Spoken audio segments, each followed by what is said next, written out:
Channel 3 Burlington.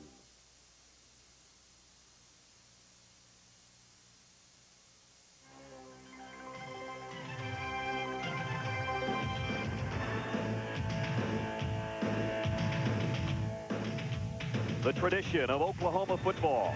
It began with Bud Wilkinson and continued with Barry Switzer, producing 6 national championships. A tradition of great running backs, Steve Owens, Joe Washington, and Billy Sims. A tradition of dominating defenders like Leroy Selman and Brian Bosworth. A tradition of success that's been entrusted to second-year coach Gary Gibbs as Oklahoma football enters a new decade.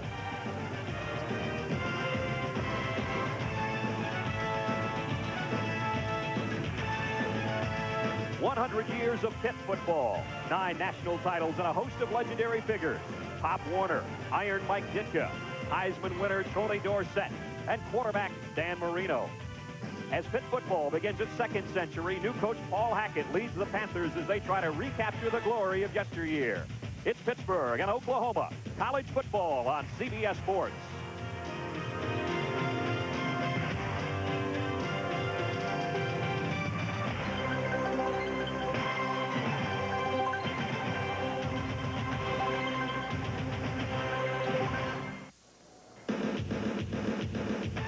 The University of Oklahoma in its centennial year, and that means 100 Saturdays of Sooner football.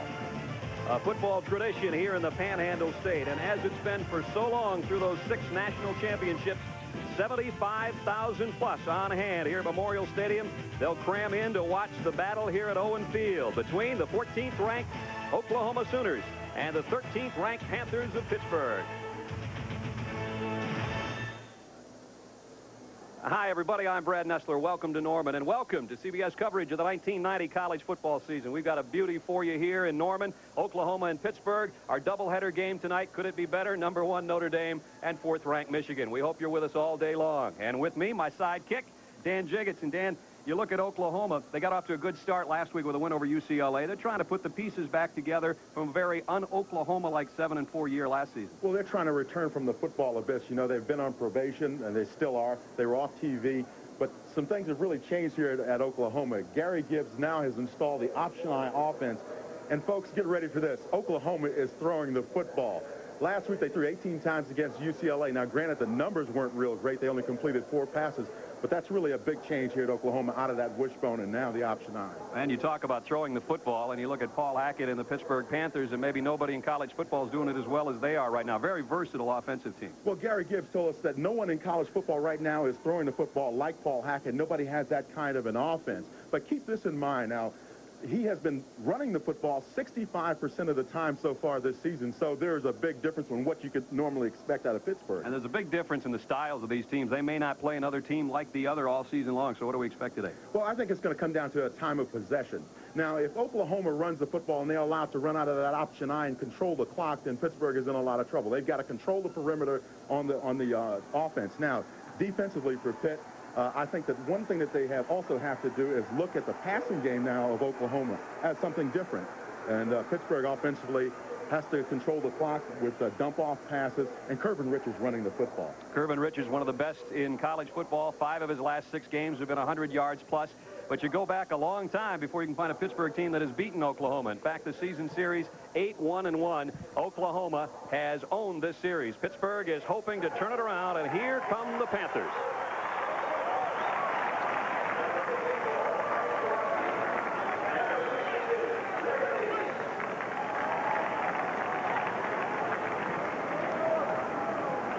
Pittsburgh off to a 2-0 start, ranked 13th in the country. Coming off a win last week over Boston College. They beat Ohio University in their first game. Paul Hackett's unbeaten as Pittsburgh's head coach. There's the national ranking for the Pitt Panthers, and they hope that this could catapult them into the top 10 if they can win this big road game today. And they really feel good about this. They should. They've got a nice controlled passing game that really should help them against this Oklahoma defense, a defense that the people here in Oklahoma are saying is as good as the ones they had from 84 to 87. Second-year coach Gary Gibbs, and as Pittsburgh takes the field, the Oklahoma Sooners set to do likewise. Have to go back to 1965 to find a Pitt team that could beat Oklahoma. And here come the Sooners.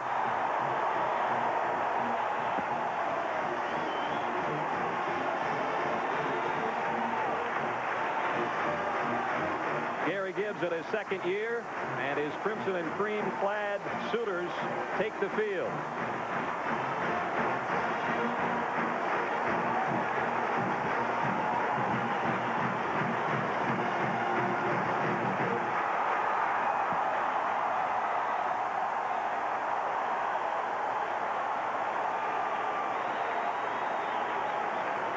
The Sooner fans are ready. 75,000 plus packed in here to Memorial Stadium.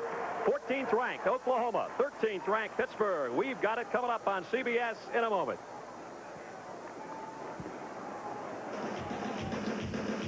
CBS Sports presents college football. Live from Owen Field in Norman, Oklahoma, it's the Pittsburgh Panthers versus the Oklahoma Sooners. Today's CFA game is sponsored by Today's Chevrolet, who invite you to see why nobody's winning like the heartbeat of America. United Airlines, serving over 200 cities in the U.S. and around the world. Come fly the friendly skies. And by new Keystone and Keystone Light, bottled beer taste in a can. Wouldn't that be great? Getting to know you, getting to know all about you. Of all the cars and trucks people could choose, more people chose Geo in its first year than Honda, Toyota, and Nissan combined in their first 2 years. Get to know Geo at your Chevrolet Geo dealers. Getting to know you. Lots of men have heard about minoxidil, and lots of men have heard about Rogaine, but lots of men don't know that only Rogaine has minoxidil. And only your doctor can prescribe Rogaine. For more information, call this number now. If you're wondering whether Rogaine is for you, call this number, and we'll give you an incentive to find out. A certificate worth $10 toward a consultation visit with your doctor. Call 1-800-556-4800. Mama, isn't this fun? Oh. I want my Serta. Why do people want a Serta? The answer is the exclusive Serta Surface. It'll spoil you for sleeping any other way. So get a Serta Perfect Sleeper. I want my Serta. Get big savings on your Serta and a free bed frame with any Perfect Sleeper during the Serta Double Bonus Sale at participating retailers. Wouldn't it be great if suddenly you were starring in a Hollywood movie with the ever-popular and famous Vava Lavoon? And wouldn't it be great if Vava brought beer? Really great beer like Keystone, the fresh, cold-filtered beer in a can that tastes like beer in a bottle because of Keystone's specially lined can. And wouldn't it be great if Vava really fell for you? Cold-filtered Keystone and Keystone Light, bottled beer taste in a can. Wouldn't that be great? Memorial Stadium here in Norman, Oklahoma, as you look down on Owen Field, and that is going to be a hot Owen Field today, you can bet. You see the temperature already here at kickoff at 90 degrees, and we've got a lot of sun, and we've got Mike Joy, the third man on our broadcast team, on the sideline. I think he's probably a little warm already. Let's go down to Mike. Thank you, Brad. 94 degrees down here. The good news is it's 17 degrees cooler than Oklahoma's game last week, but it's very humid. This artificial surface has been in place since 1981. It's very hard and it's very fast. Right now, it's very damp. They watered it down at 10 a.m. this morning to try to take some of the traction out of the surface, make it easier on the players as they cut across it. But it's very humid down here. They expect this will all burn off and dry by halftime. All right, Mike, thank you. We are ready to go. Gary Gibbs off to a 1-0 start this season. Brad Riddell will tee it up and kick it away as Oklahoma won the toss, deferred to the second half, so Pittsburgh will receive. Glenn DeVoe and Ricky Turner, the deep duo for the Panthers.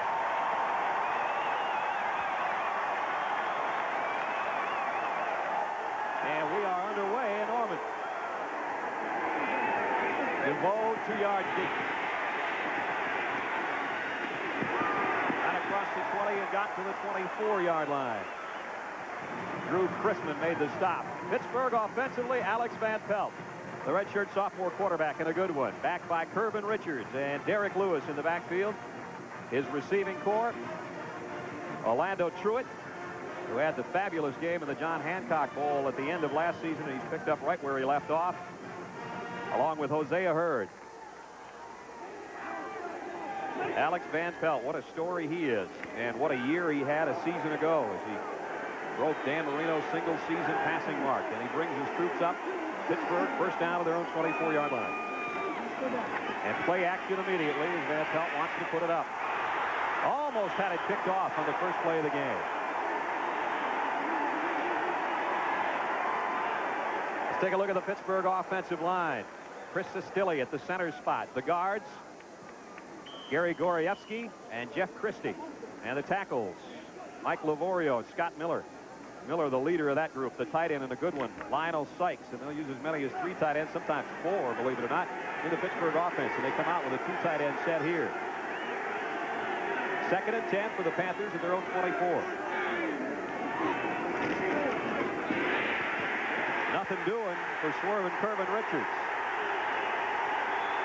Frank Blevins, the first man there. Yeah, one of the things that Oklahoma really wanted to accomplish today was to be able to stop up the middle. Now, watch the play in here, Blevins. He's going to come from your left-hand side of your screen and to make the stop. He really was unblocked at that point. He got off of his block very quickly and got right to the tackle.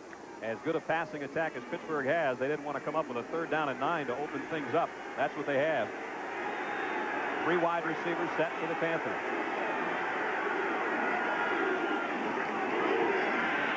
And Bell.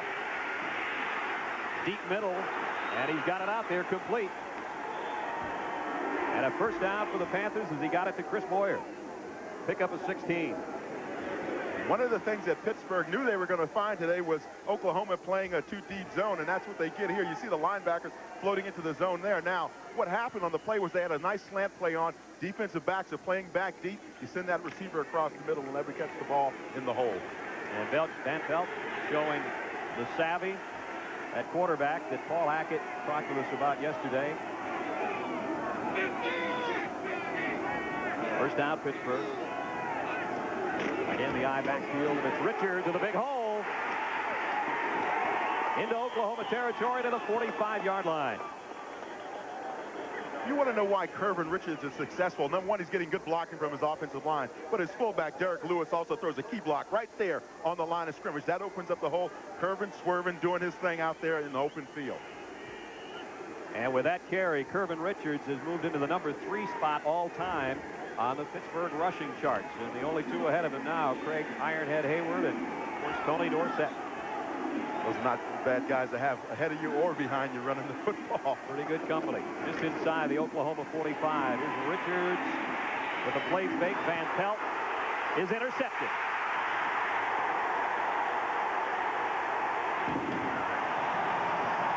Chris Wilson, the linebacker.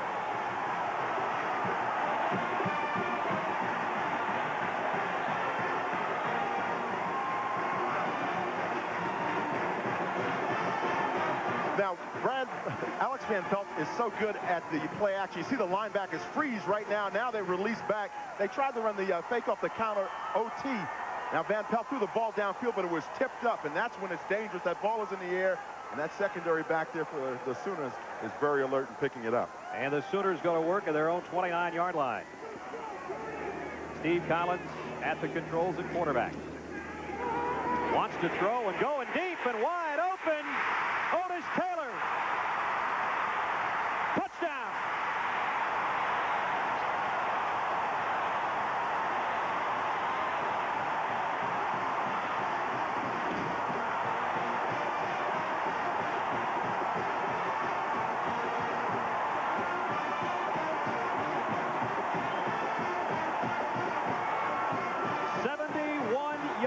In one play.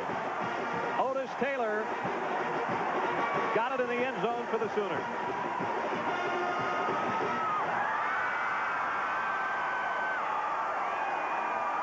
R.D. Lasher in for the point after, and I don't think he thought he'd be in quite this quickly.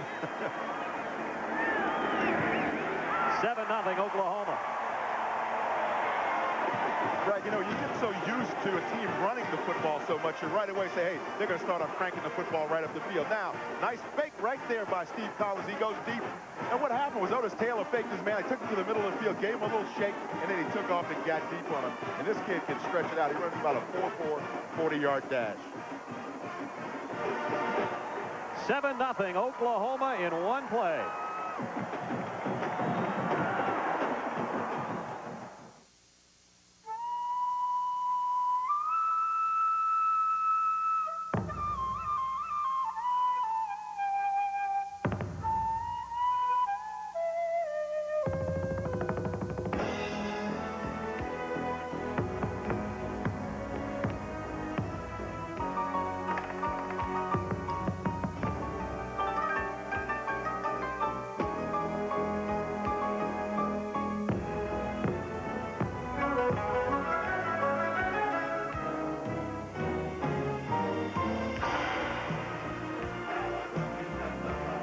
In 13 cities in 10 countries across the Pacific, they're playing our song. United Airlines Royal Pacific Service. Rededicated to giving you the service you deserve halfway around the world. Come fly the friendly skies.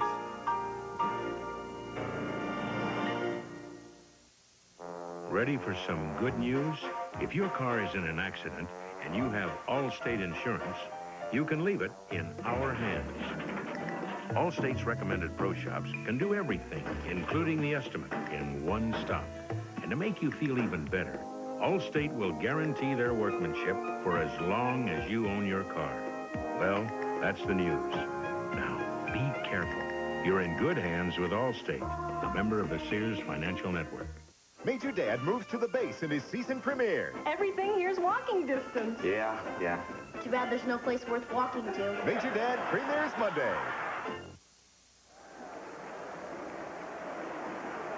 Well, Oklahoma, it took them 9 seconds to score after Chris Wilson's interception. Steve Collins hooks up with Otis Taylor, 71 yards and a touchdown. And Riddell right back out there to kick off again. Well, folks, we told you at the top of the game that Oklahoma was passing the football, but we didn't expect it quite that quickly. They've already bettered their passing marks from last week. Again, Glenn Duveau and Ricky Turner. They're deep for Pittsburgh.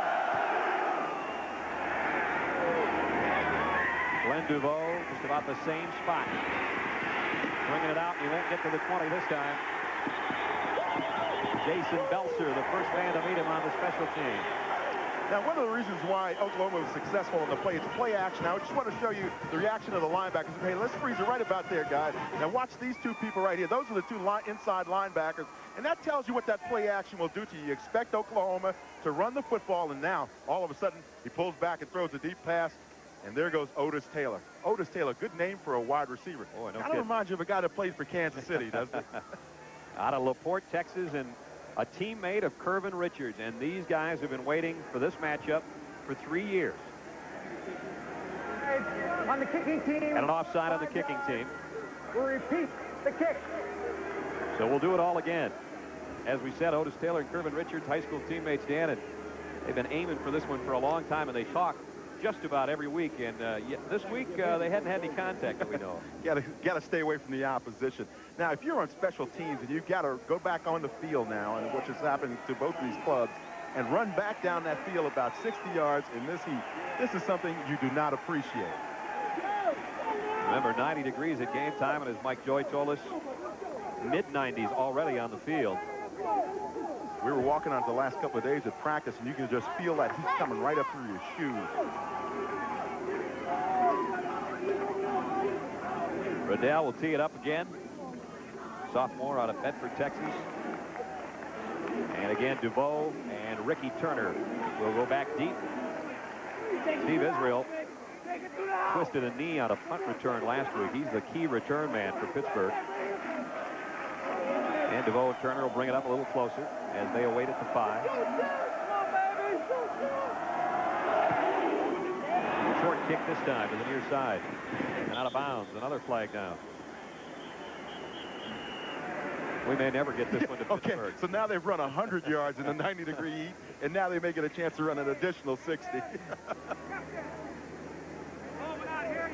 Scoring drive for Oklahoma, as we said. One play, 71 yards, and about 9 seconds for Otis Taylor. Otis Taylor was a member of the National Honor Society in high school, and his dad is a merchant marine. Hope he knows that his son scored on a touchdown. Gary Gibbs, second season at Oklahoma, 7-4 last year. That's not bad for a lot of programs. Not good enough here in Norman. That's what the fans think. And got off to a great start last week. They beat UCLA 34-14, and boy, did they stifle the Bruins offense. But now they're going to have a little bit of a problem because Pittsburgh is going to get good field position on this kick. They're now kicking off from the 25-yard line. This is almost like a free kick after a safety. They backed it all the way up, teed it at the 25. Let's see if Riddell gets this one straight away. Kind of calmed down the Sooner fans a little bit with free kickoff. Nice kick this time. DeVoe at the 6. And got to the 26. And a loose ball.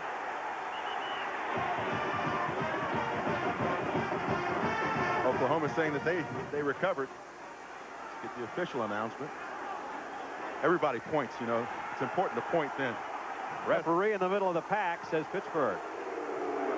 Aaron Goins got down there. Made the hit. So the Pitt offense that drove into Oklahoma territory the first time before the interception set to go back to work. And they'll move it from their own 27-yard line. Let's go down to the sideline and Mike Joy.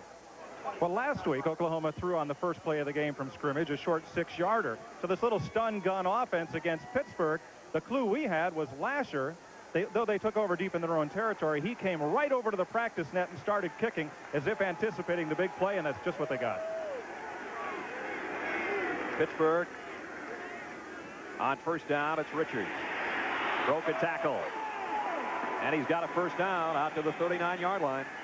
One of the things that Kervin Richards has that is so valuable for a running back is that little move, that little slight shake in there that makes the defensive man miss, the first tackler miss. Now watch him on this play. Gets out to that corner right at the perimeter. That little move right there. That's something that's very special in running backs, and also the ability to take the punishment after he gets downfield. They don't call him swerving for nothing. What a tailback. First down, Pittsburgh. Their own 39-yard line. Both wideouts to the near side. Richards again. And again, close to 10 yards.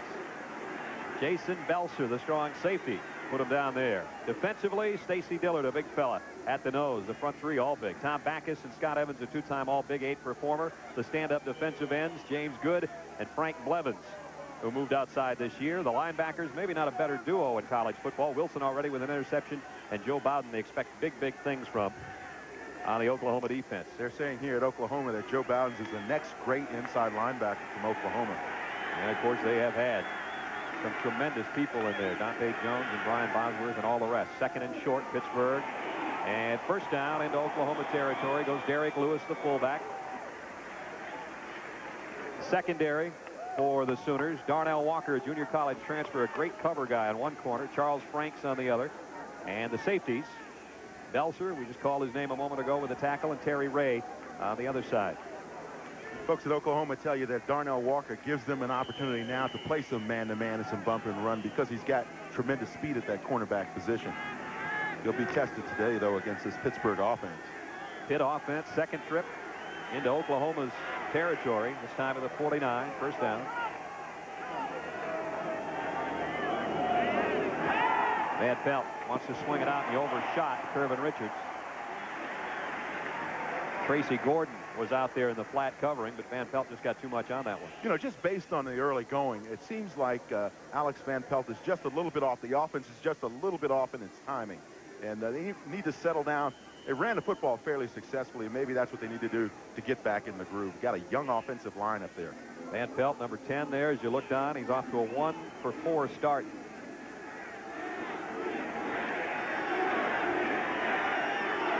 Lewis and Richards in the eye. Second and 10, Pittsburgh. Pitch to Richards, got it to the 45, picked up 4. It's still going to bring up third down and 6. Chris Wilson and Greg DeQuasie in on the stop. I tell you one thing, when Kervin Richards goes back and looks at the tape of this game, he's going to say, on that play, the hole was just about 2 yards outside of that. If he had hit it outside where the blocking was really established, he was gone. We got a great vantage point of that up here, don't we? Yeah, we're up in the bird's nest, about 300 feet away from the field. The game is a rumor from up here. 3 wide receivers set for Pittsburgh as Chris Boyer joins Hurd and Truitt. 3rd and 6. Van Pelt almost intercepted again. Joe Bowden had it in his hands, and Van Pelt had his tight end open. He just didn't get it out there far enough. Eric Siemens was running straight down, running a seam route. He was wide open. There was nobody in back of him, and Van Pelt just dumps the ball short. You see Siemens right in the middle of your screen. He's open, and the ball's thrown short. He's not only open, if he gets it there, it's 6. Nobody behind him. Ryan Greenfield will have to kick it away. Otis Taylor back deep. Look out for him. He's 1 for 1 today. 1 touch and 1 touchdown. Greenfield, the left-footed putter. He blasts this one. Way out the back of the end zone. A 45-yard kick, and Oklahoma will have it at their own 20-yard line when we come back. Sooners up by 7.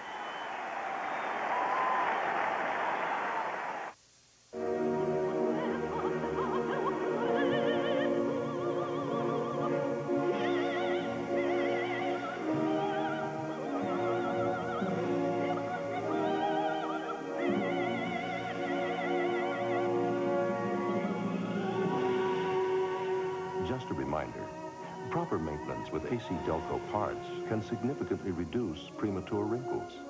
AC Delco, it's like buying time. We tested STP oil treatment under the worst possible conditions. In the taxi cabs of New York City. The result? Engine lift to wear was reduced by up to 50%. And now there's an STP for your newer car, too. This is the feeling of shaving.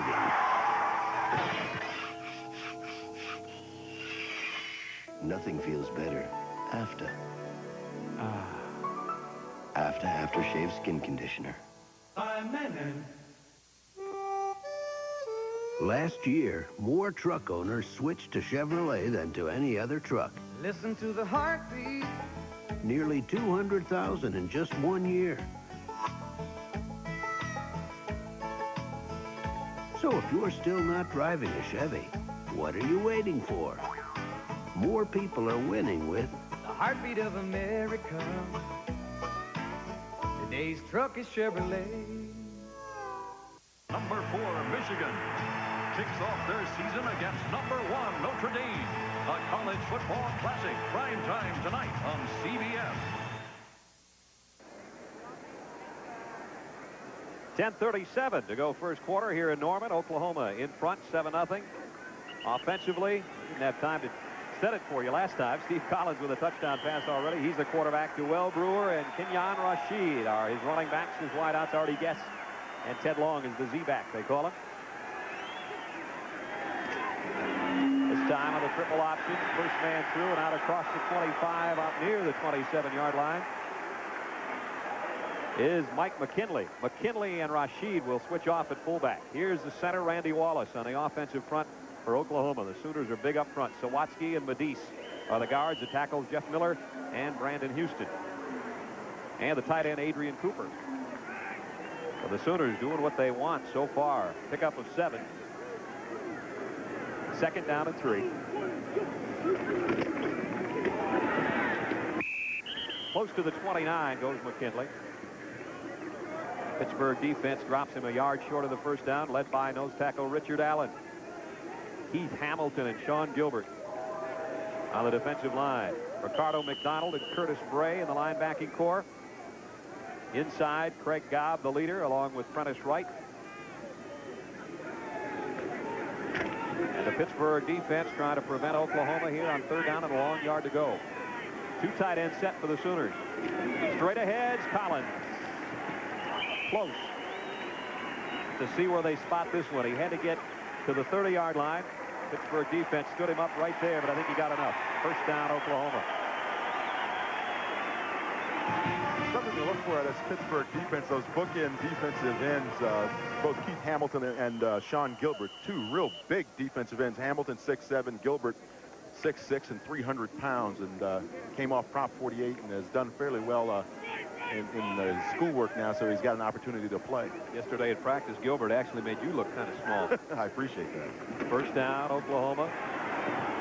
Pick up of 2 for Brewer, and let's see, ball loose. Pittsburgh says they have it, but our referee, Sam Mathis, disagrees as they blow it dead after a pickup of 2. Second down and 8. Oklahoma getting a little bit fancier that time, running the counter trey. They saw Pittsburgh do it earlier on, so they decided to go at it themselves, running that backside guard and tackle, pulling them to the opposite side. Pittsburgh defense, I would think, Dan, right now, just trying to settle in after that bomb was dropped on them in the opening play. Yeah, that puts you a little bit out of sync. You want to try to settle down and make your adjustments now. Second down, 8. Sooners at their own 32. Here's the pitch. Brewer got it near the 40, close to a first down. You know, we talked to Fred Von Apen, the defensive coordinator of Pittsburgh, and he said one of the things that he wanted to stop Oklahoma from doing was getting that tailback out there, and he said running out of the chute. Now, you see him coming down the field. He's coming off a crown on the field, so it's like running downhill. And he said also with this multiple eye now, Oklahoma's tailback is in a better position to get the pitch and hit the corner. That was interesting how he told us about the crown field and how these guys actually are running downhill. And he said as fast as they are to start with, they don't need any more advantage. He said he'd rather play them in a wheat field. That's right. Third down and inches. And I don't know if they got the inches. McKinley all wrapped up at the line of scrimmage. I don't think he got it. No, he's short on that one because the inside linebackers just stepped up and blocked up the play. And they didn't get it. So Oklahoma's going to have to give it up. Ricardo McDonald made the first hit, and then he got help from his friends and stopped McKinley, who's upset with himself, short of the first down. McKinley had a nice strong run for a touchdown against UCLA last week, but came up short this time. Brad Riddell's been a busy kicker already today. His first punt, an end-over-end job. Hetzler is going to field it on the bounce. Takes it out of bounds near the 15-yard line. 46-yard punt. So Pittsburgh defense settles in. Oklahoma, though, still leading 7-0.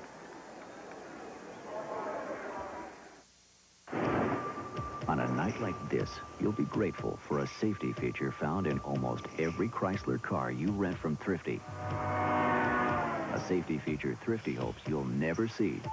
It's an airbag. That's right, an airbag. In about half the time it takes to blink your eye, this airbag can inflate and save your life.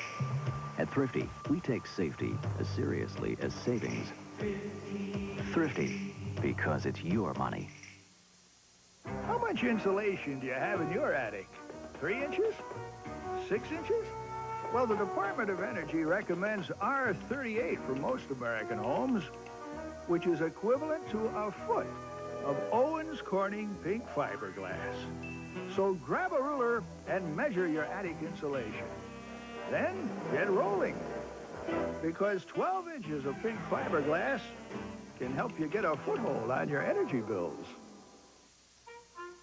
In financial matters, as in life, everybody's different. Different needs, different goals. The Principal Financial Group understands. Our financial services are as unique and individual as you are. Personalized solutions that offer each customer an advantage. That's the Principal Edge. It's made us one of America's largest. So for diversified products that fit your financial needs to the letter, look for the Principal Edge. 6:55 to go first quarter. Oklahoma in front, 7-0. Here in Norman. Oklahoma defense back on the field, minus one of their members, as a matter of fact. As James Good apparently has been injured in the ball game. That means Tracy Gordon has taken his spot at that stand-up defensive end. Let's go down to Mike Joy for an injury report. Mike? Brad Good sprained his right ankle. It was heavily taped, and they couldn't tell if it was broken or not. The trainers feared that it's only a sprain, so they took him back for x-rays. If everything proves negative, he may return. All right, Mike, thanks. Boy, James Good has got to feel like There's just somebody that doesn't want him to play football. Missed 87 with a knee injury. Had a broken right hand. Played with a cast in 88. And a broken leg against Iowa State. Ended his season last year. So now James Good out in an X-ray again, his ankle. And we'll keep you posted if we get an update. Other scores around college football. Here it's 7-0 Oklahoma. Pittsburgh from its own 16-yard line. First down.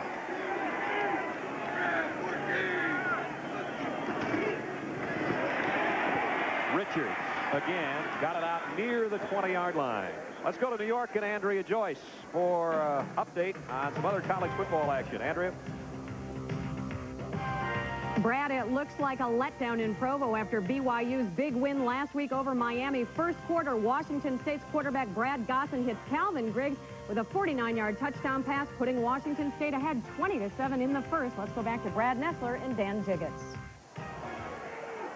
And here in Norman, 7-0 Oklahoma. Pittsburgh with a second down and a long 6. Van Pelt play action. Wide open's Truitt, and he dropped the ball. Orlando Truitt may have heard footsteps on that one, and he didn't hold on near midfield. Well, you know, there was really no excuse for dropping the football, and maybe one of the things that's affecting him a little bit is he's coming off of that high crown, as we told you about before, but he just got to keep his eyes on the football and take it in. He saw 6'2", 192-pound junior Terry Ray coming at him. It does affect your vision. Van Pelt not off to a Alex Van Pelt type of start, that's for sure. That one he can do nothing about. The receiver's got to get his hands on the football and pull it in. He's got a 3 wide receiver set here on 3rd and 6. Sets up, zips it out of the hands of Derek Lewis, his fullback. Incomplete. 4th down coming up. Darnell Walker was covering out there, and Van Pelt is 1 for 7. I think one of the things you have to give quarterbacks now is, you know, drops. How many balls were dropped? Because if you put the ball in there and the receivers drop the football, such as in that case and the Truitt case, you know, that's his defense, is that those receivers just have to hold on to the football.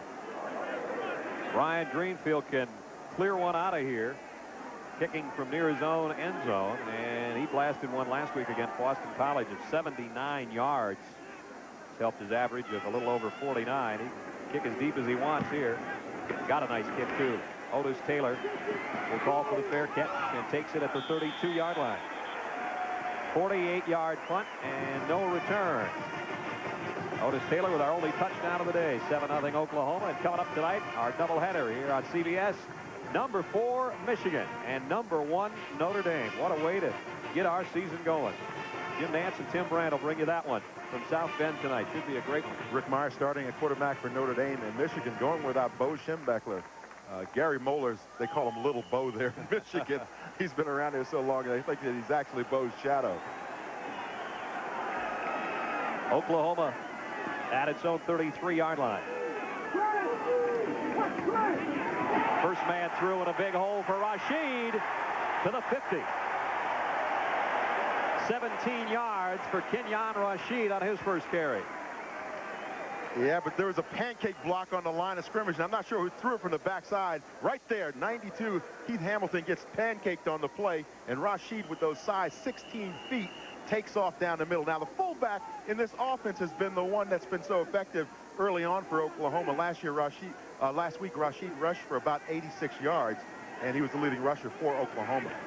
So the Sooners, great field position already at midfield. The pitch. Ike Lewis steps inside. Picked up almost 7. Richard Allen got over there from his nose tackle spot, along with Craig Gobb.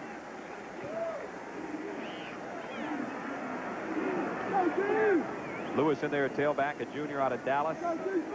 He and Duell Brewer will share that spot.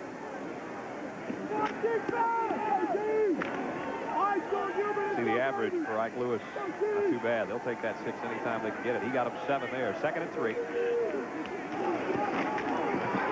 Rashid to the 17.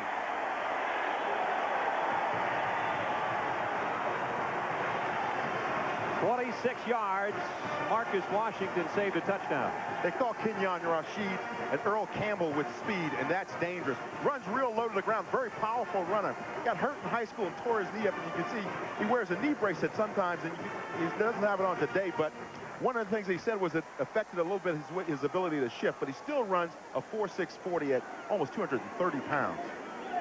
And he has got quite a pair of platforms, doesn't he? Yeah, those dogs are pretty big. I compared him to mine. He's got me by about 3 or 4 inches. He's got maybe the biggest feet on the whole team. Here's Lewis near the 11. And the fans here at Memorial Stadium in Norman, Oklahoma, liking what they see so far from their Sooners. It is 7-0 Oklahoma with 4:38 to go first quarter. With Dan Jiggets and Mike Joy, I'm Brad Nessler. We welcome you to CBS coverage of the college football season 1990. The first of 2 today, and both should be beauties. And Oklahoma off to a good start. Second down along 4. Rashid, touchdown.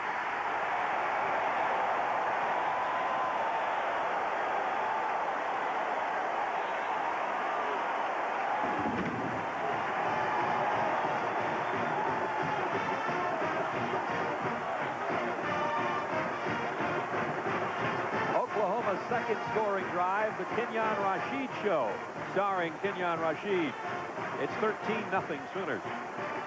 His mother told me yesterday, she said, day before yesterday, she said, make sure you pronounce his name correctly. It's Kenyon, not Kenyon. I said, yes, ma'am. However you say it, it was all him on that drive. Last year, the point after is good. And the Sooners explode here early in the first quarter, and leading Pittsburgh 14-0. Brad, Kenyon Rashid is a young man who injured his knee in college. They said the ligament was holding on by a nerve, and he came back. They thought he might not ever be able to play football again, but out of this option I, he's playing a whole lot of football. So he just steps over a couple of people and just bulldozes his way in the end zone. I don't think you have to block for him. Although he's getting some nice push up front from his offensive line. Brandon Houston up there, number 70, throwing a block. Larry Medice, 62. They call him Cadillac. Why? Because he's driving people all over the field. 4:19 to go first quarter, and the Sooners now 14-0.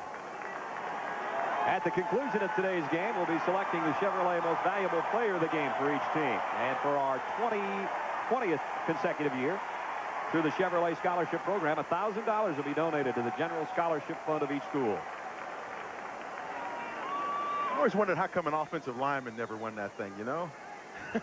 Maybe today's the day. Sooners with 14 here in the first quarter, and Paul Hackett has to be wondering what hit his team here early. We talked about time of possession and how important that was going to be, and how Pittsburgh defensively had to prevent Oklahoma from getting big plays, and particularly holding the football and running it down on the ground. And so far, Pittsburgh's defense has not been allowed to do that. Brad Riddell, the kick again. Ricky Turner, Glenn DeVoe, the deep man for Pittsburgh. DeVoe at the 8. Got a little crease on the outside and got it across the 30 to the 31, where Ted Long put him down on the special teams. 23-yard return. Scores. Temple with a win today. Tie there. Holy Cross and Army.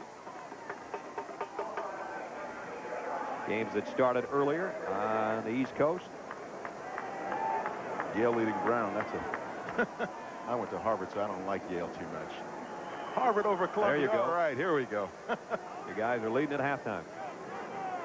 I would think pretty key drive here early for Pittsburgh. You hate to put the pressure on them in the first quarter, Dan, but they got to get something going. It really is. You know, it's the kind of thing where you don't want it to end up being Oklahoma dominating if you're Pittsburgh dominating the clock.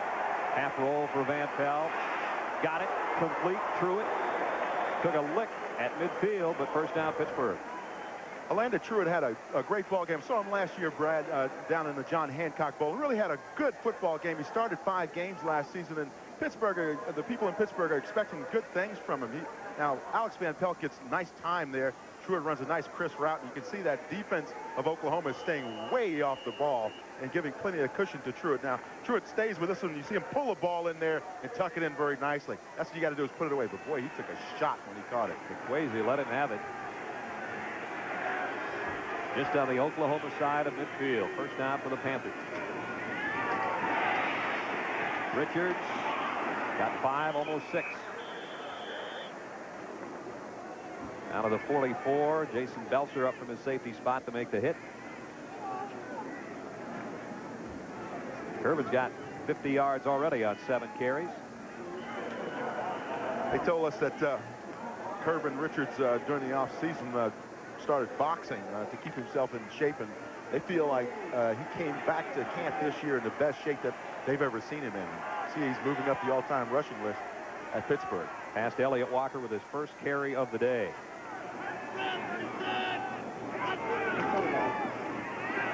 Darnell Dickerson in at quarterback, and he stopped for no gain. Chris Wilson made the hit. We knew we'd see Darnell Dickerson sometime today at either quarterback or wide receiver, and we see him in at quarterback. Yeah, you know, Paul Hackett feels like he wants to get him involved in the offense. It feels he's too good an athlete not to get on the field somehow or another. Now, they say maybe move him outside, split him out some, and let him run from the flanker position or the wide receiver position. But they feel like they've got to get him out there and get him moving. Now, he's back in school. He was out last year because of academic problems. He went to summer school and got everything squared away. He's back out of the lineup, too, and Van Pelt back in on 3rd down. Play action, really got a rush, got the pass away anyway, and a first down to his fullback. Derek Lewis takes it out near the 35-yard line. 2:26 to go first quarter. And the Sooners in front, 14-0. Tom Backus really put a nice rush on Alex Van Pelt that time. Now, that's a nice play, though. See, now that's when you start getting back into the groove a little bit as a quarterback, because you know that Oklahoma defensive line is going to get up there and put some pressure on you. They got some big folks up front. Stacy Dillard, the nose tackle, 6'7", 280. Junior out of Clarksville, Texas. Evans and Backus, the other 2 tackles. Already mentioned Evans is all Big 8 2 years in a row. First down, Pitt. Richards. Another tough run inside the 30, down near the 28-yard line. He's picking up about 7 yards at a crack the way he's going here. You know, it seems to me that, you know, after talking to everybody, they said both of these teams are looking how to, you know, they want to establish their character now. What kinds of teams are they going to be?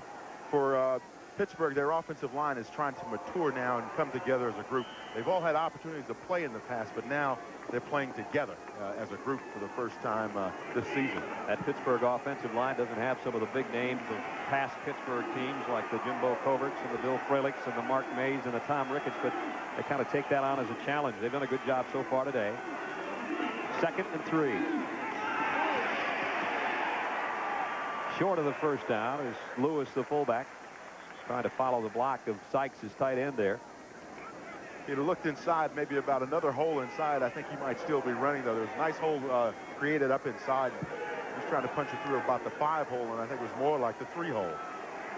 And with the clock running down near the 1-minute mark, 1:18 and moving along here first quarter. Panthers with a key 3rd down situation. 3rd down about a yard. They'll stack it in with the extra tight ends.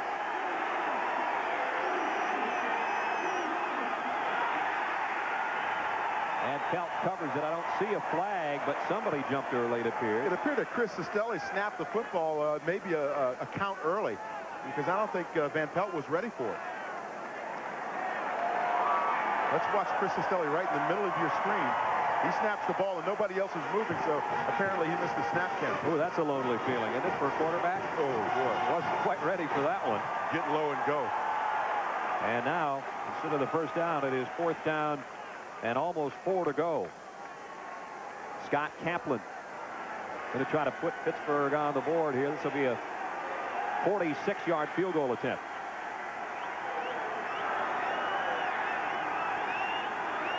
Kaplan from 46. No problem. Pittsburgh on the board with a long field goal. Kaplan told us to make sure that we say hello to his parents because they are celebrating their anniversary. There's a guy that knows how to stay in good at home. Staying good with a coach, too, if you hit those long field goals. 14-3, Oklahoma.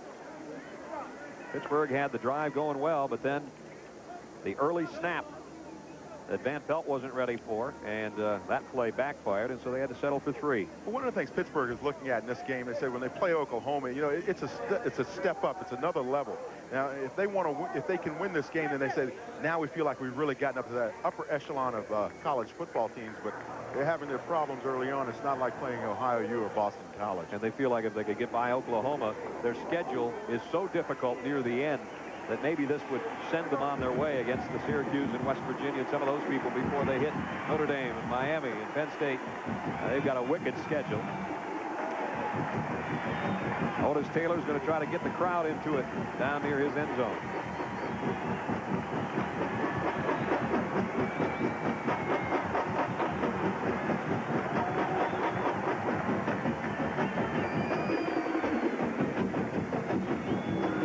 D'Alessandro will tee it up for Pittsburgh. Freshman kicker out of Bethel Park, Pennsylvania. Otis Taylor and Duell Brewer, the deep duo for the Sooners.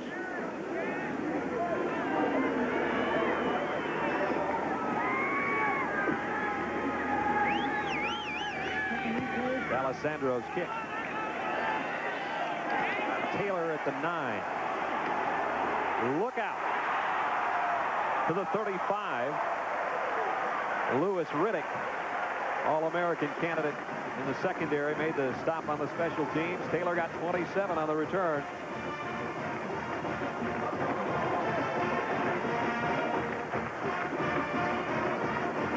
Steve Collins and the Oklahoma offense to work from its own 36-yard line. Collins, the sophomore, 6'2", 195. A little bit of quarterback controversy brewing here in Oklahoma. Cale Gundy, who they signed as a young freshman, is a real passing quarterback, 7,000 yards in high school. We'll see him sometime today. First man is McKinley. Got a yard, that's about all. Interior front for Pittsburgh. Pulled him down there. McKinley and Rashid will shuttle in and out at that fullback position, and so far you compare statistics for the two. It's been all Rashid, who had, by the way, 54 of the 67 yards on Oklahoma's scoring drive. And there's the gun to end quarter number 1 with a score, Oklahoma 14, Pittsburgh 3. And we'll return to Memorial Stadium after this message and a word from your local station.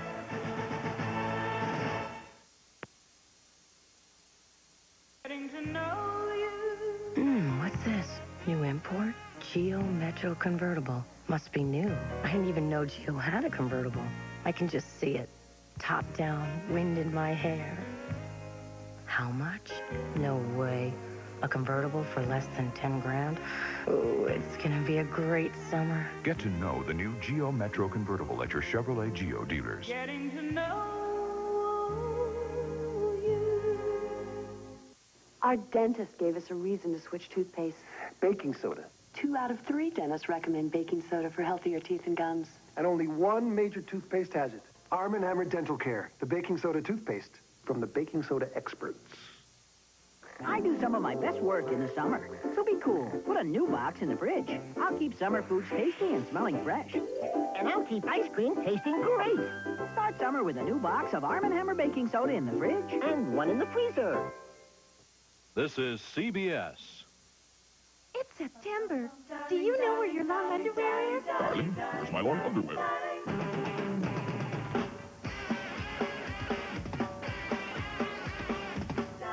Darling, where's my long underwear?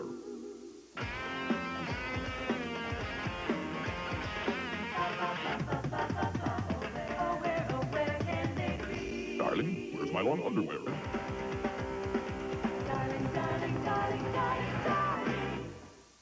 From the McGruff Files, the Philadelphia story. In certain parts of Philadelphia, things were rough.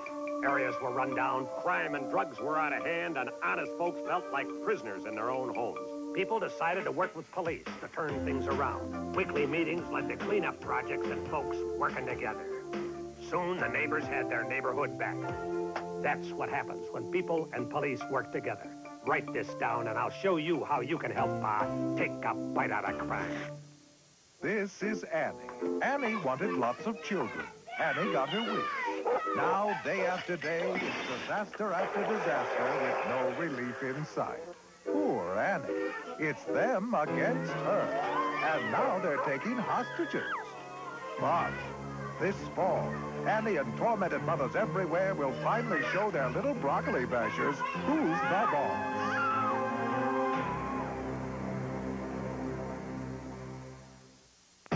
Burlington, get ready for Channel 3.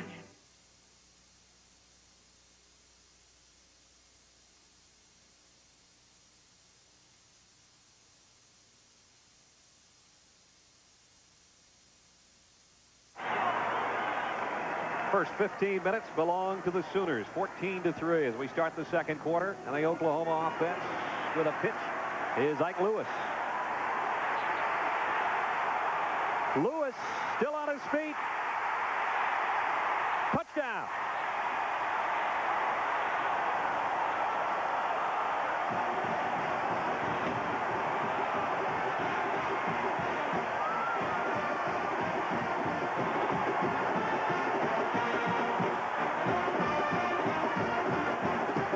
He somehow avoided the sideline and went 63 yards for the score.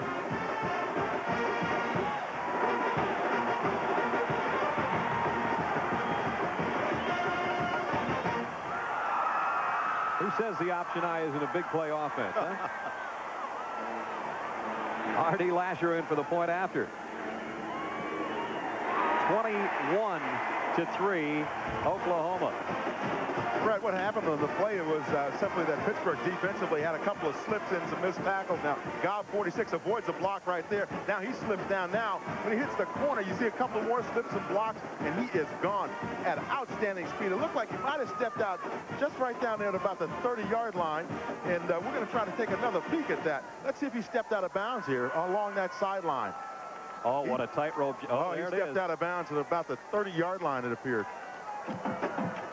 It goes up as a 63-yard touchdown. Oklahoma 21-3.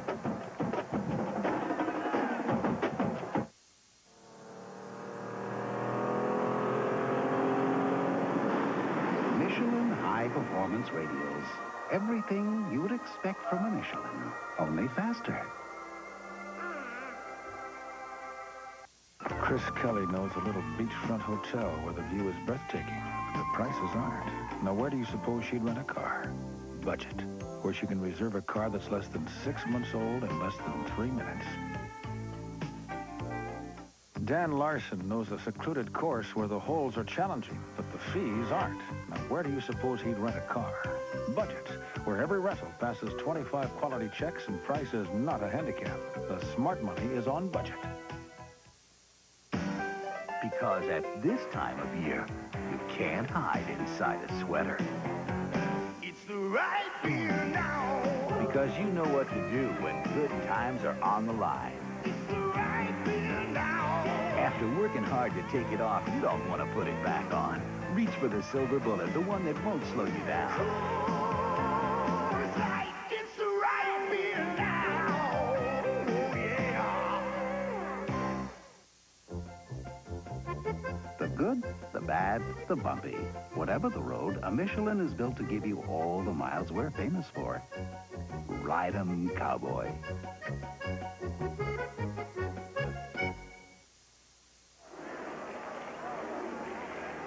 One play into the second quarter, Oklahoma 21, Pittsburgh 3.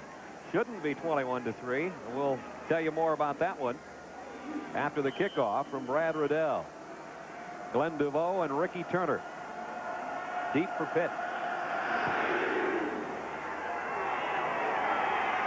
DeVoe at the 4. Across the 20 out near the 23-yard line. Mike Coates made the stop on the special teams. The reason I said shouldn't be 21. Let's take a look. For all of you that don't like instant replay, watch what happens here, though. He goes out of bounds, clearly steps out of bounds with 2 feet, and then takes it off back down the field. Ike Lewis on the run. Now, here's another look at it. We could see it from up here. We were wondering how come the officials in the sideline didn't see it. He's standing right there, but probably what happens is he's looking at the upper body instead of looking down and looking at the sideline. Ike Lewis with the long touchdown capped a 64-yard drive in 2 plays, and there you see the total offense. Been all Oklahoma. And Pelt on the roll. Incomplete. Intended for Truitt out there on the corner. Let's go to New York for an update from the Southeastern Conference. Brad, the radio call-in shows went wild last week when Alabama lost to Southern Miss. This blocked punt by Florida gives the Gators a 17-10 lead with 11 minutes left in the fourth in, of all places, Tuscaloosa. Let's go back to Brad Nessler and Dan Jiggets. All right, Andrea, thank you. Boy, Gene Stallings off to a tough start for Alabama. Had a tough go of it when he was in Phoenix with the Cardinals, and now he goes to Alabama, and things just haven't turned out well for him so far. And Steve Spurrier getting the job done at this point with the Gators. 2nd and 10. Pitt at its own 23. Richards. Nice run. May have a first down. Broke 2 tackles before Bowden knocked him out of bounds. Brad, what do you do now if you're Pittsburgh? You're down, 21-3. How do you get back in the ball game? Well, one of the ways that you're going to have to do it is by running the football and, again, keeping that offense of Oklahoma off the football field. Now, Gary Gibbs on the other side has got to feel very pleased with the development so far in this ball game. They've accomplished the things that they set out to do. Clemson just gets by Maryland. Boy, Coach Freeback had Maryland rolling. Ken Hatfield gets his Clemson Tigers a 1-point win. The play-action pass is such an integral part of the Pittsburgh offense. They've got to keep running the football to make their passing game work. 2 tight ends set here. Richards with a play fake. Van Pelt with a deep ball. And almost intercepted. Jason Belser. Actually closer to that one than Truitt was. And Van Pelt really aired that off after the play fake. But the Oklahoma defense does the job. Nice play faking. We talked about Alex Van Pelt's play action. You see him right there. He hides that ball on the hip. Now, you see the defense reaction. Everybody's up in there. But when Truitt was running down the field, Belser stayed with him deep.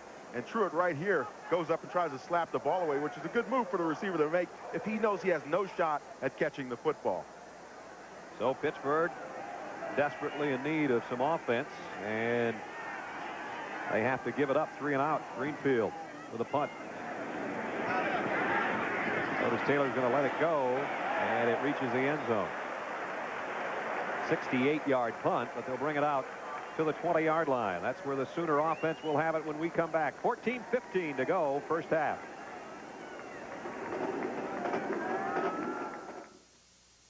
$160 horses. That's what Chevy S10 packs into the biggest V6 engine ever put in a compact pickup.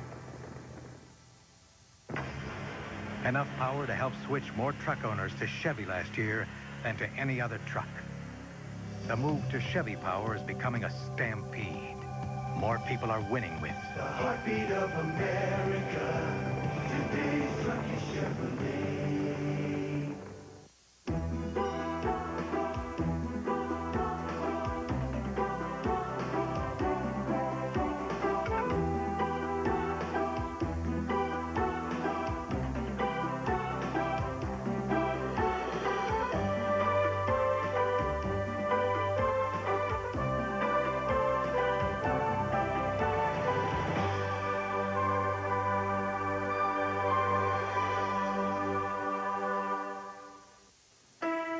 Ranger never takes the easy way out. You're reaching deep inside you for things you've never known. Go! That's why getting into the Rangers is tough and the training is tough. Be all that you can be. So it makes me feel like I'm part of something really special. Be all that you can be. And I'm not the only one. Get an edge on life in the Army.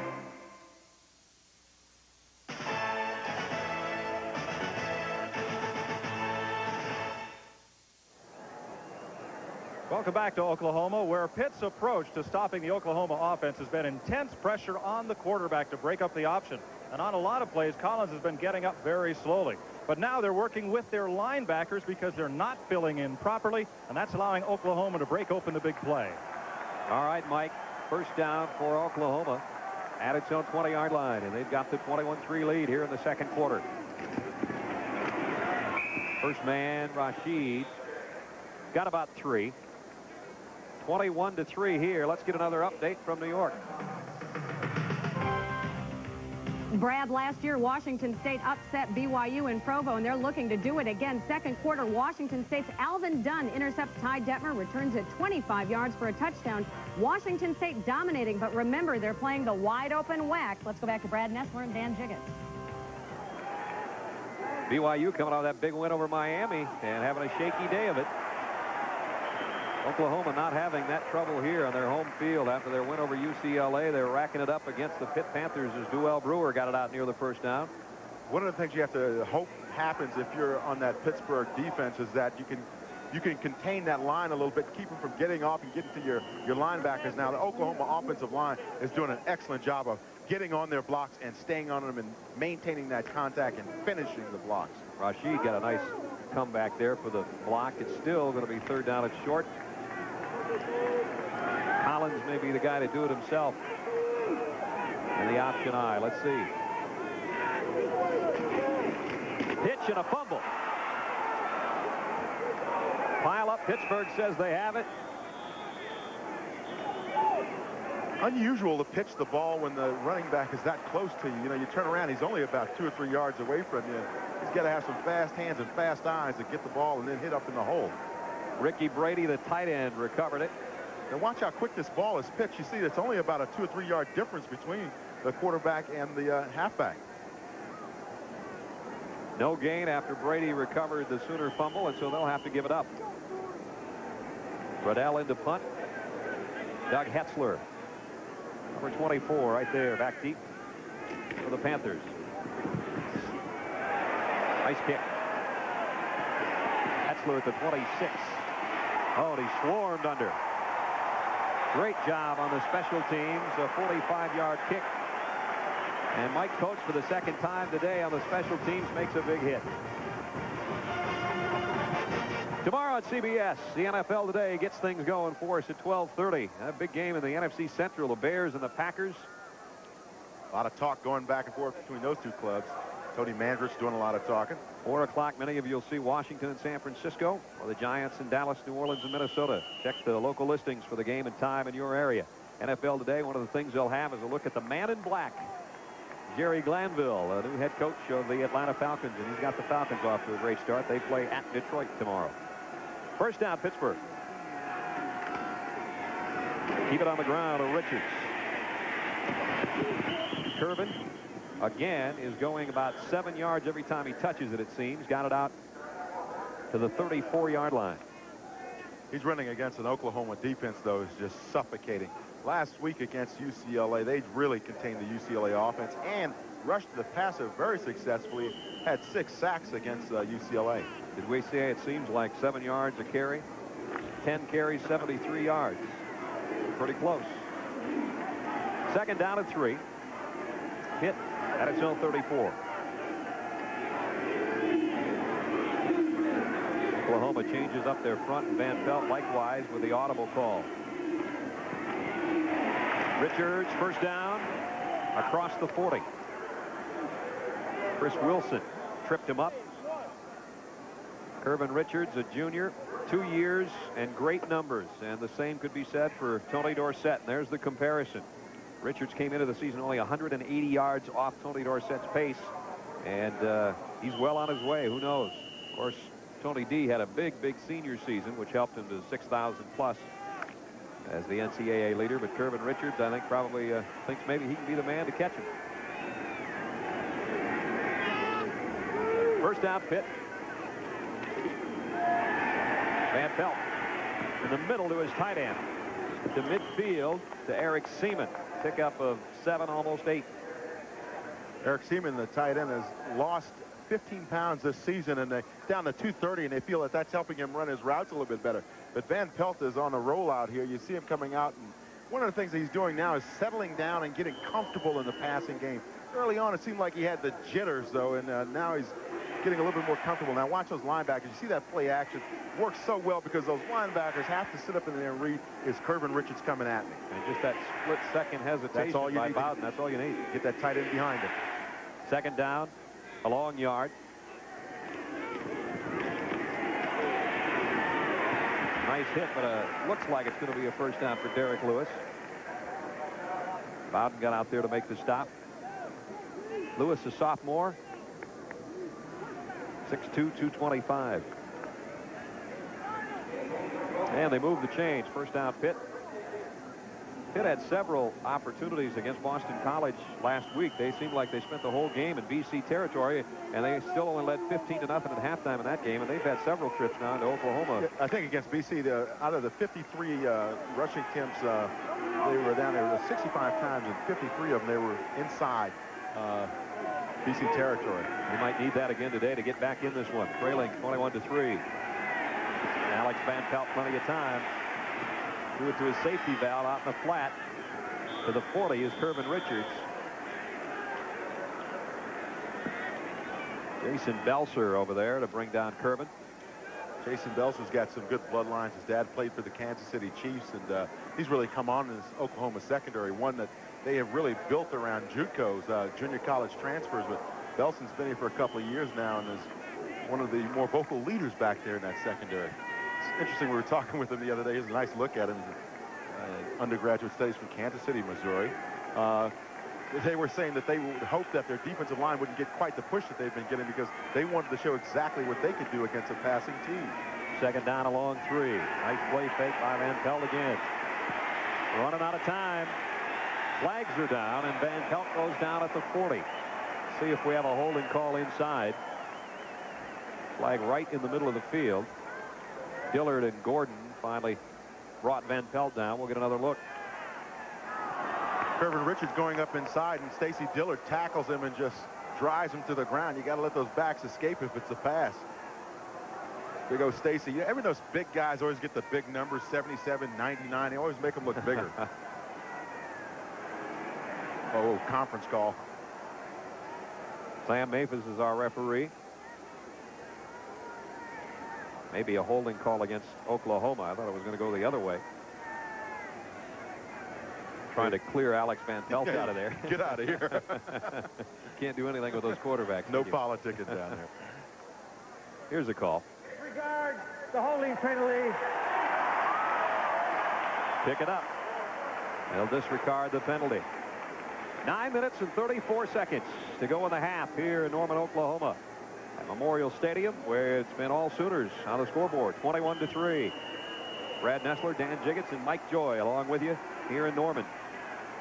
Paul Hackett and his Pitt Panthers trying to get back in this football game after some big plays. Actually, Pitt's got more first downs than Oklahoma, but you don't need first downs when you go 71 yards and 63 yards.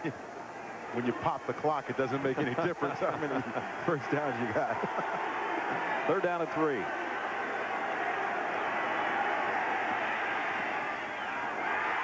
Would have been a nice catch. Almost picked off. Sykes, the tight end, the intended receiver. And Chris Wilson back there in the linebacking core made a hit. What coverage by Chris Wilson. He's a communications major. You see him right in the middle of your screen. Wears glasses, and they say he reminds you of Clark Kent a little bit. But you see it right there. He's just draped all over him. Nice coverage on the play. So Pittsburgh will give it up. Brian Greenfield again to punt. His 4th punt. He's had a 68-yarder already today, but he'd like to keep it out of the end zone. And can he do it this time? I think so. Nice coverage by Pittsburgh. That one hit on the nose and bounced back out. And so for the first time today, Oklahoma is going to be in a bit of a hole offensively, but they've got things going their way, 21-3.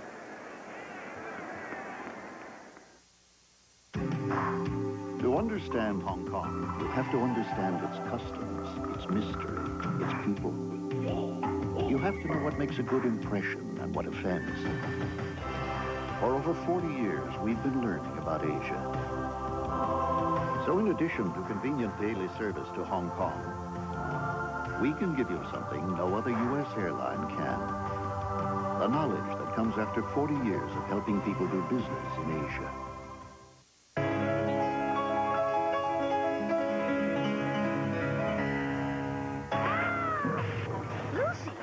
Okay? I think I got whiplash. And a concussion. Every now and then, Life hits you with some very sour notes, and doctor bills can really add up.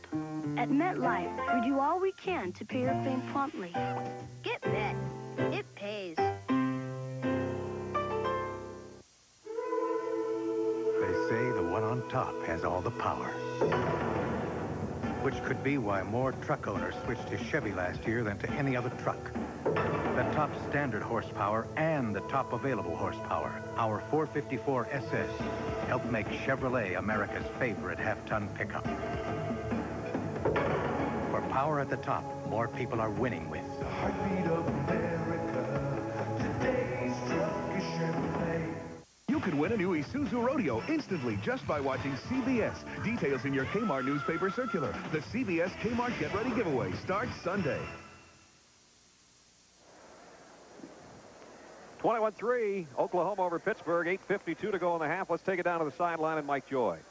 Brad, the ghosts of football greats roam this stadium as Oklahoma celebrates 100 years as a university and 94 with a football team. That's underscored as you walk in Coach Gibbs' office. He's trying to continue the Wilkinson and Switzer traditions, and as he sits behind him are lined up those 3 big Heisman trophies.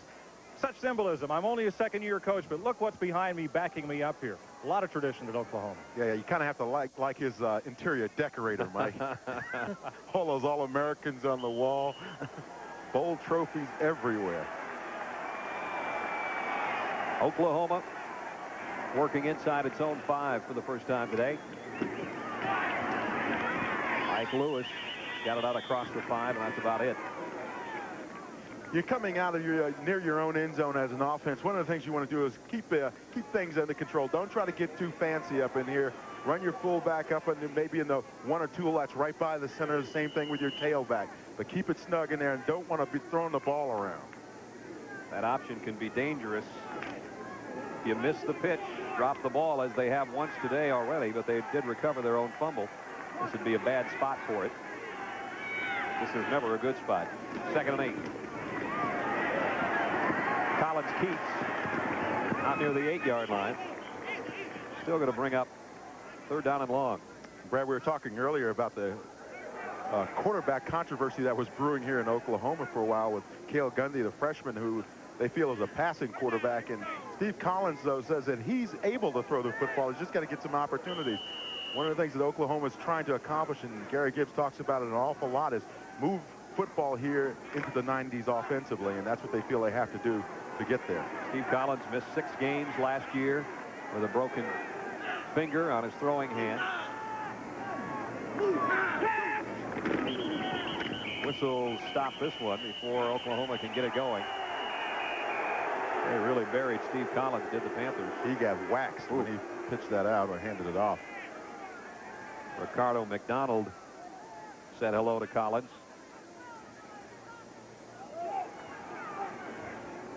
Looks like an illegal procedure call coming up. Steve Collins is saying, you're telling me it was illegal. I got mugged. Dead ball, illegal procedure on the offense. Still 3rd down. 3rd down, almost 11 now coming up. Watch Collins as he pulls out now. He fumbled the ball just a little bit briefly there, but boy, he just got crunched after he handed that ball off. Keith Hamilton in there. Big Keith's probably one of the best defensive ends in college football. Collins wants to throw from his own end zone. Threw that one into the Pittsburgh bench. Almost hit row 1. Intended for Otis Taylor, and now the Sooners will be backed up and have to kick from their own end zone. Here's a look at what Steve Collins is seeing downfield. Now, it's a little low angle here. Tucks that ball away. He's starting to learn that play action now, and that's one of the things that he's going to have to develop as a quarterback, but he gets body slammed there by Keith Hamilton rushing in from that right side. Brad Riddell now with his back foot on the end line. Just got it away in a hurry. End-over-end punt. And I'm not sure why Doug Hetzler called a fair catch. He had about 12 yards of green in front of him. 46-yard kick. The only thing I can think of, Brad, is he is looking directly up in the sun from that direction if you're going to field the ball. But he had about 20 yards open area in front of him. Mets in the National League East, of course, their pennant race going with Pittsburgh, and they've got a lead. Don't forget tonight on CBS, our college football doubleheader to start our season, and what a beauty this should be. Number 1, Notre Dame, home to the 4th-ranked Wolverines of Michigan. First time in 21 years, no Bo Schembechler on the sideline for the Wolverines. I had to laugh that Lou Holtz was on television last night saying, hey, how can we be number 1 when we haven't played yet? He's always looking for a little angle, you know. One of the all-time great sandbaggers in college football history. Van Pelt, great play, fake the spin and a deep ball, far sideline, but he overshot Hosea Hurd, who was open. Hosea Hurd was wide open on that sideline, and Paul Hackett told us we can expect big things from Hosea Hurd. And certainly at that opportunity, if Van Pelt had gotten the ball to him, he'd have been gone. Van Pelt seems cool, as you mentioned, Dan, but his numbers don't reflect that, do they? 5 out of 15. He's had a couple of drop balls. Yeah, I was going to say that we have to give him the 2 drops. Paul Hackett, the cerebral approach to coaching on the sideline, talking about wanting to use more than just 11 players offensively. He told us, I want 15, 16 guys involved as much as possible. Richards, nice cutback. Lost the ball. It appeared that Pitt recovered it. Jason Belser, the guy trying to cover it for Oklahoma. Let's see if he got there first. Still no official signal. I think Belser's on the bottom of the pile, though. And now we have a flag on the play as well. Well, also down there is Chris Sestilli, the center. So who's got it? Bill Meyer, the offensive coordinator and offensive line coach, is out there pulling his guys off and trying to calm them down. But the offensive line doesn't want to give up the ball now. They got good field position. Dead ball personal foul.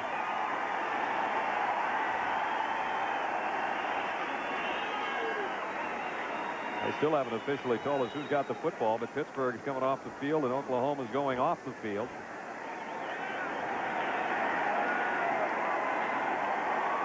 Talked about Jason Belser and how he brings a load back there.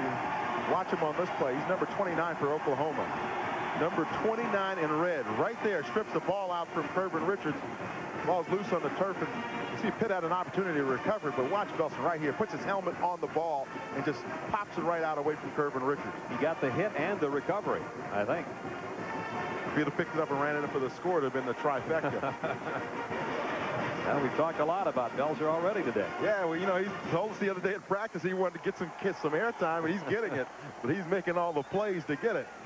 Had an interception and 9 tackles last week against UCLA, and he's all over the field again today. So the Sooners take over at the 42 following the personal foul penalty.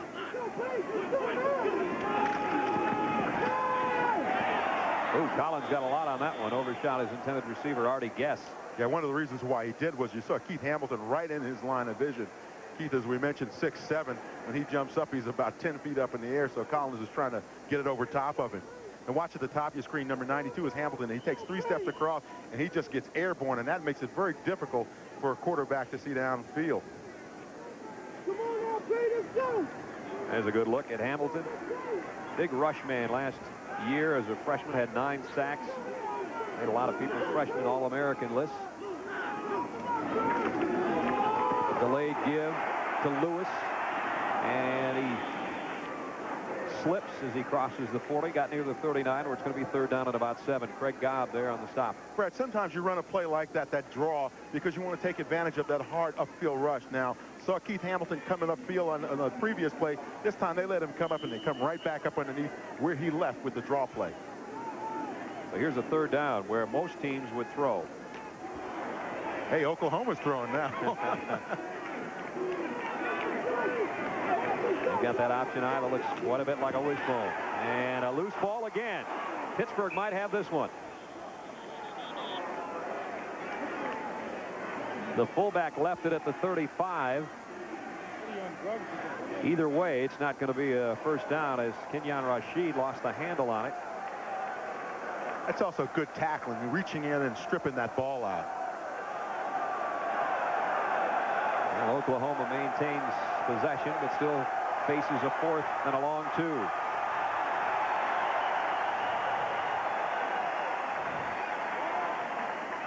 Oklahoma's going to take a timeout. Fans wanted Gary Gibbs and company to go for it. Steve Collins wasn't sure. He calls a timeout with 5:58 to go in the half. Sooners controlling this one here in Norman.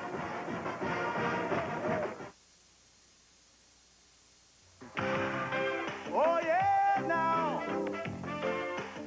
It's the right beer now.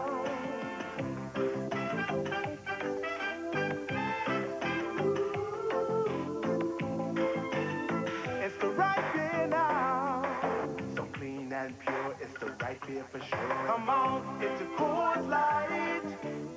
It's the right beer now. Yeah. Sometimes, without any warning at all, cars and trucks quitting before their time, before their owners get the most out of their investments. Maybe they don't know about AC Delco, a full line of auto parts designed with proper maintenance to help your car or truck last. Maybe they should. AC Delco. It's like buying time. What you got there, Johnny? Nothing, honey. I think you're lying, Sugar, but I like the way you do it. Kellogg's Nut and Honey Crunch. I love this. It's nothing, honey. I love it anyway. Kellogg's Nut and Honey Crunch. What do you call it? Nut, honey. Yeah, maybe it doesn't need an egg. You love the honey, you love the nuts. Nut and honey taste in flakes or oat grain O's. Roxanne, what's keeping you? Nothing, honey. Kellogg's Nut and Honey. I told you not to call me that at work. Crunch.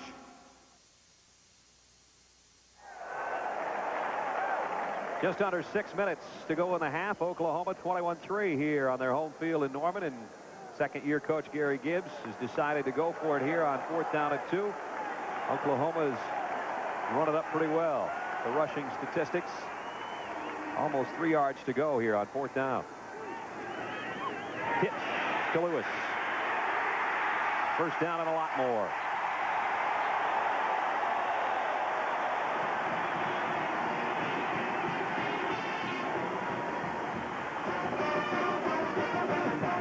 Ike needed 3. He got 11. Dan? Well, Lewis, I think it was Chris Gobb out of his protective gear out on the perimeter. He said one of the things that Pittsburgh had to do was protect that perimeter, and right there, Lewis did a nice little shake and bake. Oklahoma keeps right on moving to the 23 of Pittsburgh. 1st and 10. Ike Lewis near 100 yards here in one half of football. Got about 95 or 96 yards after that carry. John Baker in on the stop as the Sooners move it down near the Pitt 18-yard line. Brad, one of the interesting things was with Oklahoma's offense last week was that the tailbacks only average about 3.6 yards, and the fullbacks are averaging about 5.6. So now it's the flip side. We're seeing more of that tailback position.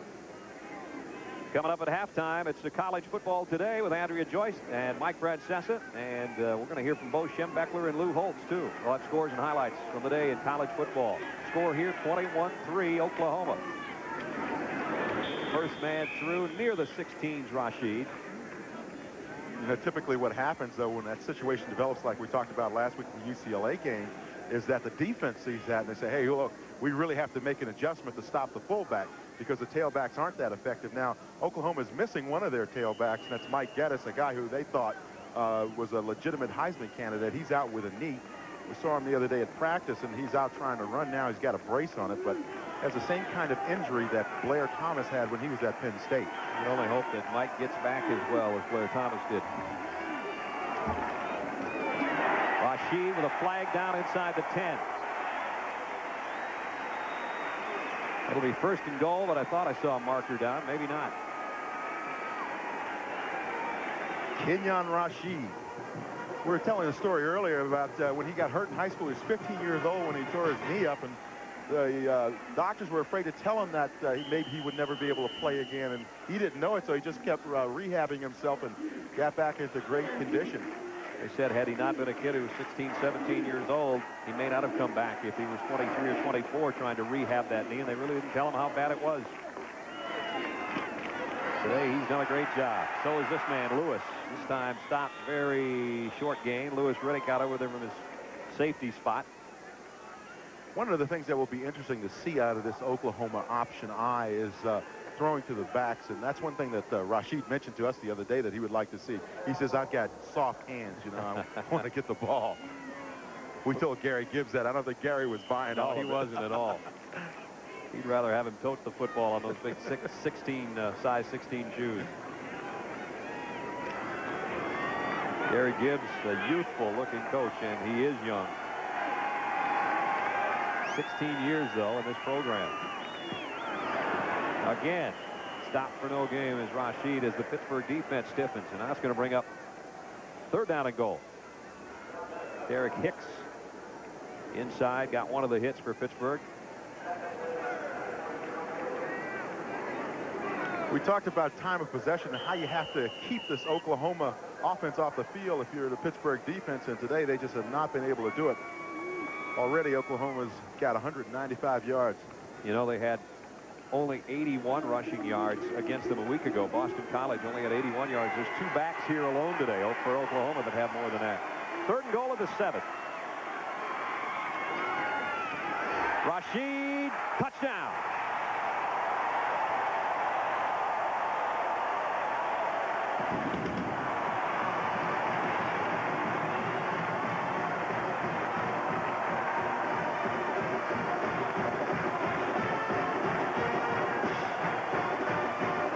Coach Gibbs would rather have him do.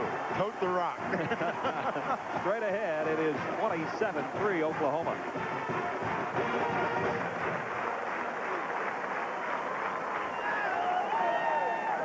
Artie Lasher in for the point after.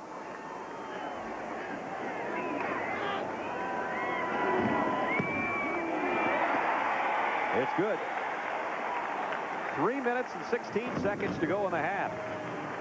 And Pittsburgh getting blasted by the Sooners, 28-3. One of the things that this option I allows you to do as an offense is play a little smash mouth. And right there, there's a nice key block up inside. And Rashid does the rest. Kenyon Rashid has got powerful legs. Just keeps driving straight towards the end zone. Now, here's another peek at it. He ran right through Prentice right here at the end. Good blocking by his offensive line as well. That was Terry Manning. One of the players they feel they can move around to a lot of positions on that Oklahoma offensive line. He's number 64. He blocked on the play. Booner Schooner's been busy today. Going to hyperventilate after a while. Kenyon Rashid with his 2nd touchdown of the day. Let's go down to Mike Joy on the sidelines. Mike. Well, wider tires in racing mean more traction and a better gain. Here it is. Size 16, Kenyon Rashid. Now, if it looks big from this camera angle, I'm a 9.5. No contest. In fact, I could probably get both feet in here, but boy, does it give him some traction, and has he got wheels. Hey, Mike, did you have to get a ticket to get that? We'll get you a boat, Mike. You can do a little skiing down there. Well, Rashid's had those 16s in the end zone twice. Good football player, and he's a journalism major, and looks forward maybe to getting into this business. It'd be interesting to. I think he's got a future, though. Another look at it. I mentioned that Manning, number 64, came over through a nice block. You saw it right there. That sprung him inside. You know, Rashid almost ran over Collins, his quarterback, who was trying to give it to him. And he has 78 yards on 9 carries and 2 touchdowns. Riddell really got into this one. No run back this time. Pittsburgh will work from its own 20. And they've got 3:16 to go here in the quarter to try to get something on the board. Things got going in a hurry for Oklahoma. Their first pass, Steve Collins to Otis Taylor, wide open, 71 yards. It was 7-0 Oklahoma. Then Kenyon Rashid tacked on another touchdown with an 11-yard run. Pittsburgh on the board with Scott Kaplan's 46-yard field goal. But back came the Sooners. Ike Lewis, who stepped on the sideline but still got credit for a 63-yard touchdown. And then Rashid moments ago from 7, and it's 28-3. Gary Gibbs, former defensive coordinator under Barry Switzer, and 8-4 as a head coach coming into this one. The fullback, Lewis, got a couple, that's all. What's Pittsburgh got to do here, Dan, now to try to get back in this thing? Well, you hate to say the word panic, but I think what they've got to do now is they've got to start getting creative with the passing game. play action now is not really a factor because they're so far behind. They've got to start boosting this thing now and throwing it downfield. I think one of the things you want to look for is try to get into these pockets that are created by this Oklahoma zone. See if they do here. Held on 2nd and long, has a pocket there, but his man didn't hold it. Truitt's had a couple skip through his hands today. Yeah, that's about the 3rd one that Van Pelt has had a receiver drop or just let go, and that's been one of the problems that they've had offensively. Now watch his reaction after he throws this one. He knows he's got it right where he wants it.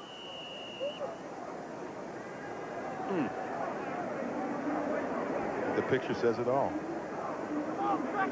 Orlando Truitt, number 80, the sophomore, had a big game last week, and today he's struggling a bit. 3rd and 9. Pitt just outside its own 21. Deep middle. He didn't hold on again. You know, it'd be interesting to see Orlando Truitt's hands, and if you see he's got a bunch of sweatbands on and a bunch of tape. Maybe he's got a little bit of a problem with some sweat running down his arms or something. I'm looking for anything to help him out, but he's just dropped too many balls today. His concentration is way off. Looked like he had a little smile coming off the field until Coach Hackett gave him one on the backside, and the smile dissipated in a hurry. Another punting situation. Otis Taylor back deep inside his own 30. Greenfield's got a lot of leg and has used it well today. Just when I say that, he knocks a line drive kick. I thought it touched one of the Pitt players up near the 35. That's right, guys. I think you're exactly correct. Looked like Vernon Lewis, maybe. And they're going to spot this one back near the 35-yard line. Coming up at halftime, college football today. Andrea Joyce and Mike Francesa will be along with you. And we'll have scores and highlights from the day in college football. And we'll also hear from Bo Schembechler and Lou Holtz. I don't think Andrew's going to allow Lou Holtz a hoodwinker into thinking that they shouldn't be number 1 right now. That's right, Andrea. Don't let Lou, don't run him any slack. Just inside the 36, OU goes back to work with 2:26 to go in the half. And they have dominated this football game, 28-3.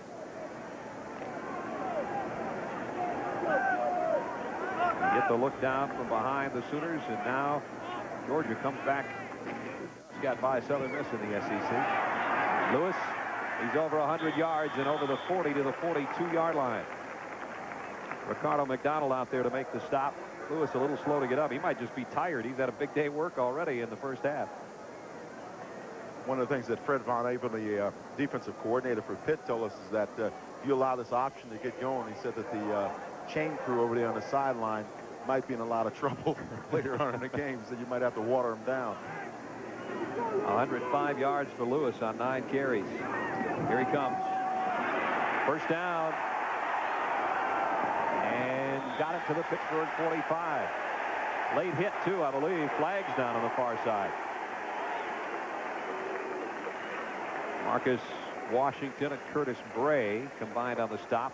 And there's the call, personal foul against the Panthers. And they don't need that on top of what this young man's already doing. Sometimes you get frustrated in these situations, and you make some foolish errors and mistakes, and that's the case right now for Pitt on defense. They're getting frustrated because they cannot stop this offense of Oklahoma. Now here's a shot of the play. Now he's clearly down. Lewis is down, and I believe that's Bray that just comes over, puts the shot on him. Unnecessary and foolish. So that moves it to the 30-yard line. Boy, we talked about Mike Gaddis, who was on his way to having a great year before his injury, and he hopefully will be a great back for Oklahoma again in the future. The guys they have today are getting the job done. McKinley, the fullback, broke a tackle, barrels his way to the 10.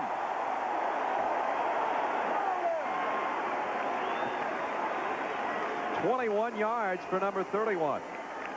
If you're getting matchups one-on-one up front, what is happening for Oklahoma? Again, another key block by Manning, 64 again. That springs McKinley through that line of scrimmage. And then when he gets out there in the secondary, there is no one there to stop him until he gets 10, 15 yards downfield. You get one-on-one matchups up front, and your people are getting their blocks. You're in good shape. Pitch to Lewis on 1st and goal. Ball came loose and scooped up by Pittsburgh. Derek Hicks got that one on the hop. And a big discussion on the far side of the field. Pittsburgh football. Derek Hicks, redshirt sophomore out of Detroit.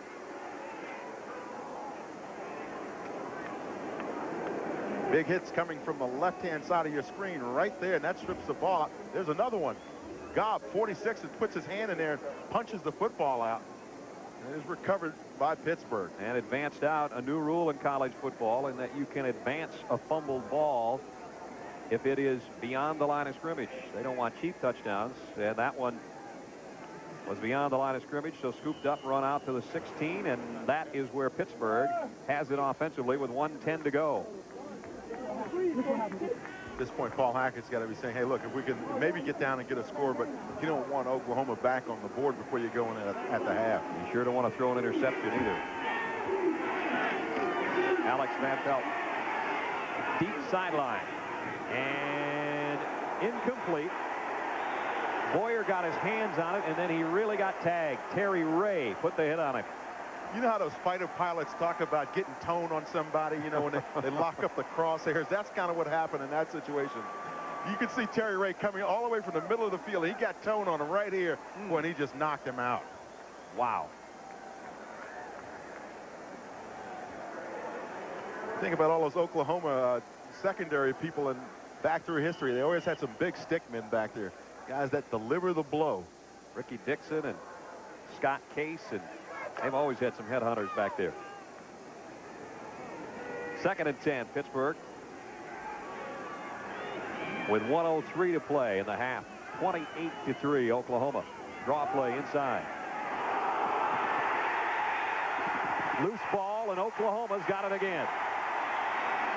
Tippins comes up with it.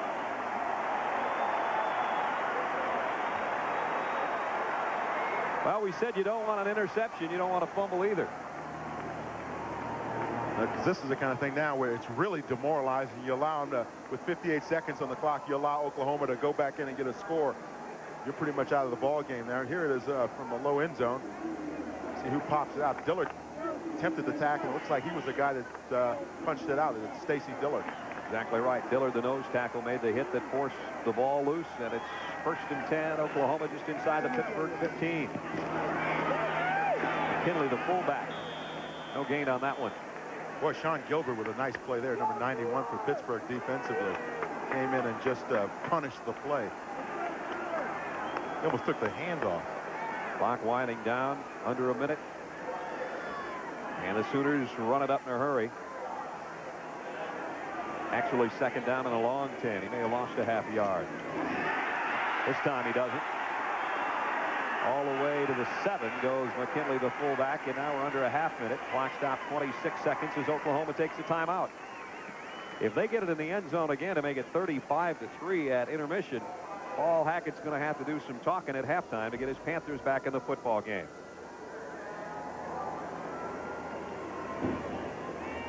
Oklahoma, the Big 8, controlling things here. Let's take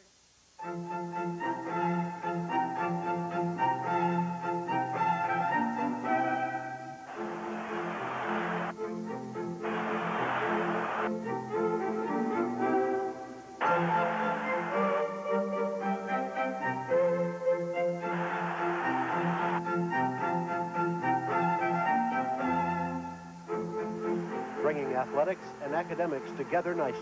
The Big 8 Conference. My college football experience has been both exciting and significant.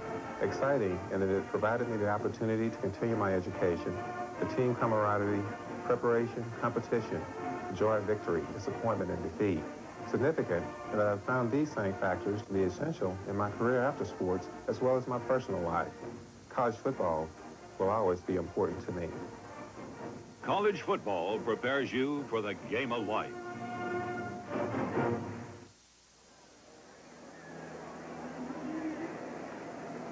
.26 seconds to go first half here in Norman. It has been all Oklahoma in their home opener. 28-3 over the visiting Pitt Panthers. And Oklahoma knocking on an opportunity again inside the 10 for the Sooners, and not much there on 3rd down and about 3. McKinley didn't get much. Hit by Sean Gilbert again. Gilbert's apparently decided down here now he's going to make a stand. He says that this is where the defense has got to make a stand, and he's making a personal statement out there now. They've got to be awfully frustrated by what's going on. Sean Gilbert was so highly recruited out of high school. He was everybody's All-American, and had to sit out a year, and now he's really come back strong for him. So it's going to be a 4th down situation for Oklahoma. Don't forget tomorrow, doubleheader on CBS as we kick off the NFL today at 12:30. Chicago and Green Bay. That's a big one of the Central. Phoenix, Philadelphia, the Rams and Tampa. Dan and I'll be down there. 4 o'clock game. Washington and San Francisco. 49ers with their Monday night win. And you kind of just sensed they were going to do it against New Orleans. Greg and Terry, Leslie and Pat will have the NFL today. Story on Dan Hampton. They discussed whether or not he should continue playing. And I talked to Dan a couple of times in the last couple of weeks, and he said, you know, it's the kind of thing where he knows when he's not going to be able to go anymore. He didn't feel anybody should tell him when he should leave the game, and he didn't appreciate the remarks that were made last week by a broadcaster on another network. Well, 10 knee operations for Hampton, and not what he once was, but he's still quite a ball player. 25-yard field goal attempt, and it's good. Artie Lasher knocks it through and tacks 3 more on for the Sooners. They're out in front 31-3.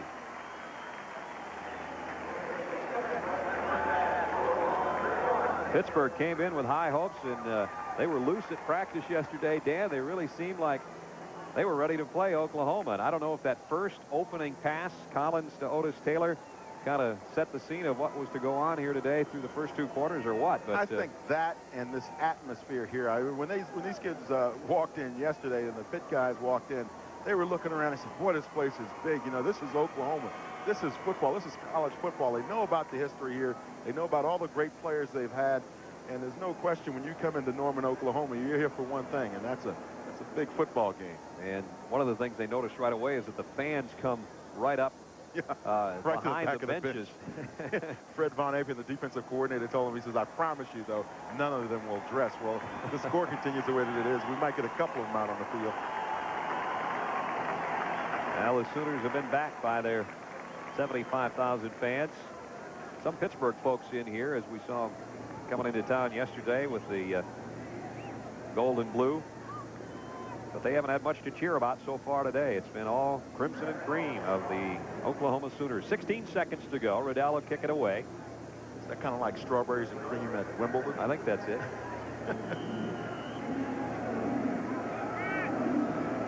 DeVoe and Turner deep, and they're going to keep it on the ground with a squib, try to avoid any kind of long return. Finally, DeVoe picks up at the 9. Doesn't even get to the 20. Well, he just did get to the 20-yard line. Tony Levy down there on the special team. He was a brilliant special team player a week ago as he recovered a couple of UCLA fumbles on punt returns. So Tony's involved again today. They spent a lot of time on special teams at practice, Brad. I think it was Thursday when we were out here. They spent about an hour on special teams, it seemed, at practice. And everybody gets involved in it as well. Not just the punt and kickoff teams, but a lot of time on onside kicks, recovering onside kicks. As you saw, the big edge and total offense for the Panthers. Hit from its own 21. A couple of plays maybe, and that's about it. They keep it on the ground of the fullback. Derek Lewis broke a tackle or two and got 10 or 11 yards and a first down, and clock stop with 3 seconds to go. They caught Oklahoma in there, get to the locker room defense. One more play to go. Get in there and cool off defense. That's it. Hit the ice bucket. Paul Hackett, interesting guy to talk to. Of course, spent time in the professional ranks, learned the passing game under Bill Walsh, the running game under John Robinson. Those are not too bad mentors, I guess, in those respective areas. But today, not a lot has gone well. This, if this holds up, it'd be the first loss as a head coach for him. Won the John Hancock Bowl last year when he was officially named coach right before that game. Off to a 2-0 start this year. And his only other head coaching experience was at Cal Davis as the JV coach, and he had 2 undefeated years there. Knows his offensive football. There's no doubt about that. Yeah, but they've got some tough games, too. You think about this game, the Oklahoma game, then next week at Syracuse, and they've got West Virginia and Notre Dame on the schedule, Miami, and they finish up with Penn State, so it doesn't get any easier. for the Pittsburgh Panthers. Let's go down to the pit bench right now. It's Mike Joy. Where the defense is pretty well overheated and frustrated. That all leads to tiredness. Several players, including McDonald, were on oxygen. And on that last defensive series, they had 3 starters, Hamilton, Gobb, and McDonald, luxuriating on the bench. They did go in to try to hold off the score and to hold Oklahoma for a field goal. But they're tired from the heat, and they're frustrated. All right, Mike, you keep your fluids going down there, too, on the sideline, will you? Kind of warm in that blazer, eh, Mike? 1 play left before halftime. And again, it's the fullback.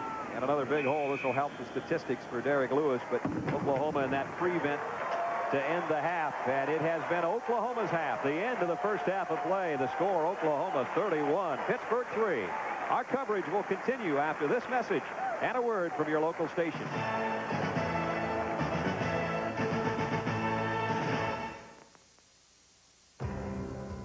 Winning. It's more than a word. It's a spirit that's driving everything we do. And it's why more people depend on Chevrolet than any other car.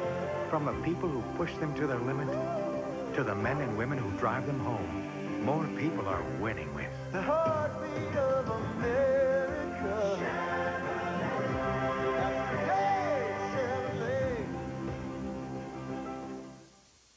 Finally, a computer's so easy to use, it really is a home computer. So easy to learn, it guarantees success. All I needed was 15 minutes at Radio Shack with the Tandy 1000 RL, and I could really use this computer. The RL actually taught us how to use its 24 built-in home organizing solutions. Now the whole family enjoys using the RL to communicate and manage our everyday home activities. Come in today and spend 15 minutes that can change your life. Only at Radio Shack, America's technology store, creating new standards. Where can you go on Goodyear Wrangler radials?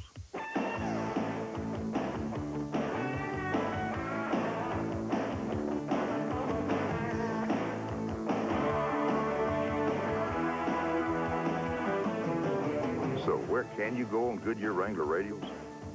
Just about anywhere you want. Put on a set of Goodyear Wrangler radials, and you'll know why we say the best tires in the world have Goodyear written all over them. This is CBS. She's the queen of comeback. Plumber, could I see some identification? With a wit that won't quit. We could be the next Rodgers and Hammerstein, the next Simon and Garfunkel, the next Sherry Lewis and Lamb Chop. Meet Dorothy. I don't know if I could get my hand that far up your dress. A golden girl who knows the true meaning of friendship. Blanche, wake up. My wife will be home any minute. And she's got the situation well in hand on The Golden Girls.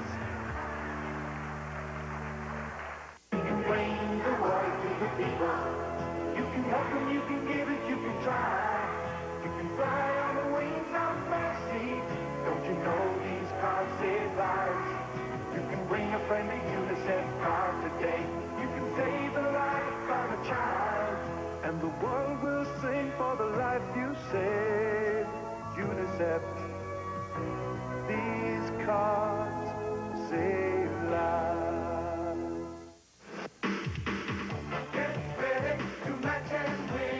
Watch CBS. And you could win Pepsi. A stereo TV. A new Isuzu Rodeo. Or a gold MasterCard worth $250,000. Instantly. Get your game card in your Kmart newspaper circular. Then match to win. Visit a Kmart near you for your chance to watch and win. The CBS Kmart Get Ready Giveaway. Starts September 16th. Channel 3 Burlington.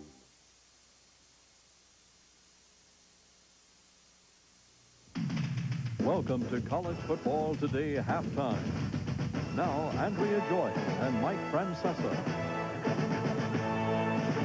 Welcome back to CBS Sports Control, everyone. In the game you're watching, Oklahoma all over Pitt today, 31-3. And Mike, how about that Oklahoma defense? You know, last week when they played impressively at UCLA, I talked to the folks out at UCLA. They said, Mike, we thought they were going to be good defensively, but they might be all the way back. All right, in other top 10 games this afternoon, an SEC matchup in Jackson, Auburn, and Ole Miss. And early in the fourth quarter, Auburn has a 7-point lead. At Cougar Stadium, BYU trailing Washington State. This game in the third quarter, Ty Detmer intercepted twice today.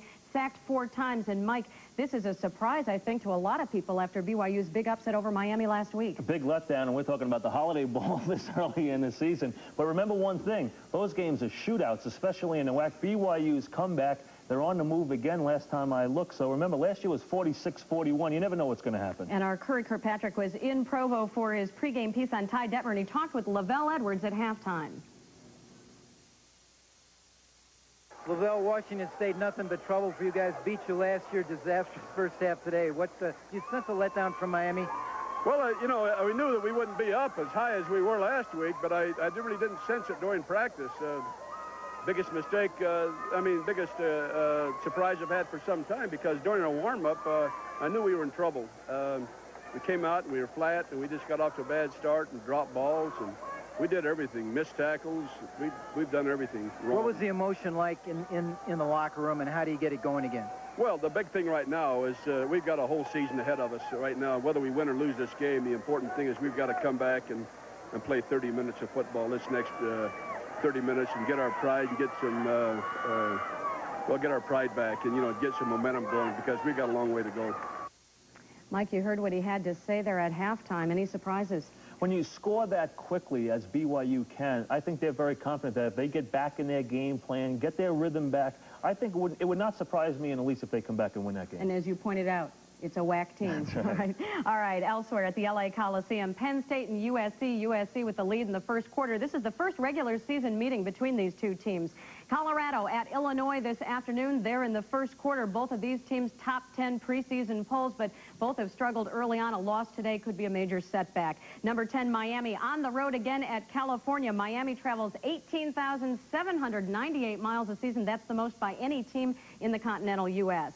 Number 24, Florida, a final today. They are winners over Alabama, and this is a big matchup in the SEC. Steve Spurrier off to a good start at Florida.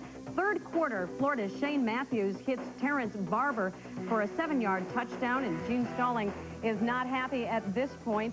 In the fourth quarter, Florida's Jimmy Spencer blocks an Alabama punt, and Richard Fain recovers it in the end zone, and Florida goes on to win. And, Mike, what are they going to do about Gene Stallings, or rather, what's he going to do down there? It doesn't get any tougher than when you lose at Alabama. You know, he's already lost as many games as Bill Curry lost last year, and they ran him out of town. He's a bad disciple, but he'll feel the heat now. All right, elsewhere in other top 10 action later on today, it'll be number 4, Michigan at Notre Dame.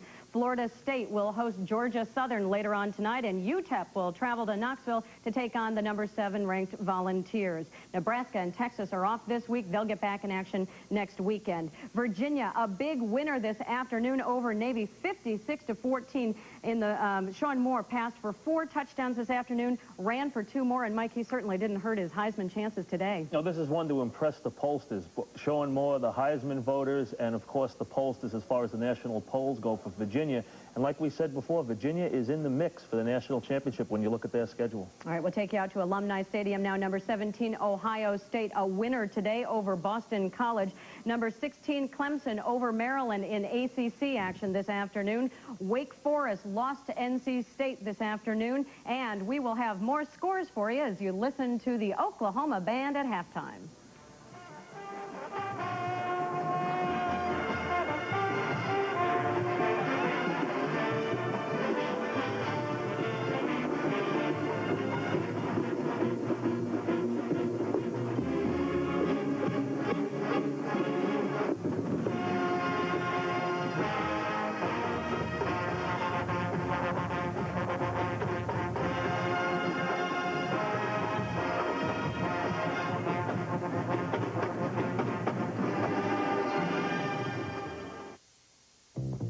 Along the edge of San Francisco Bay, just off the Embarcadero, you'll discover the Fog City Diner. Elegant as a formal dining car, yet friendly as a Main Street cafe, where people reserve weeks in advance to taste the red curry mussel stew or the grilled chicken with roasted peppers. So leave your troubles behind, but bring your Visa card, because at Fog City, they take things easy, but they don't take American Express. Visa, it's everywhere you want to be. It's new. Speed Stick deodorant now has its most powerful combination of ingredients ever. Its stronger new formula delivers more defense against odor. It has no alcohol. Its protection doesn't fade. Speed Stick, new stronger formula. We tested STP oil treatment under the worst possible conditions. In the taxi cabs of New York City. The result? Engine lift to wear was reduced by up to 50%. And now there's an STP for your newer car, too.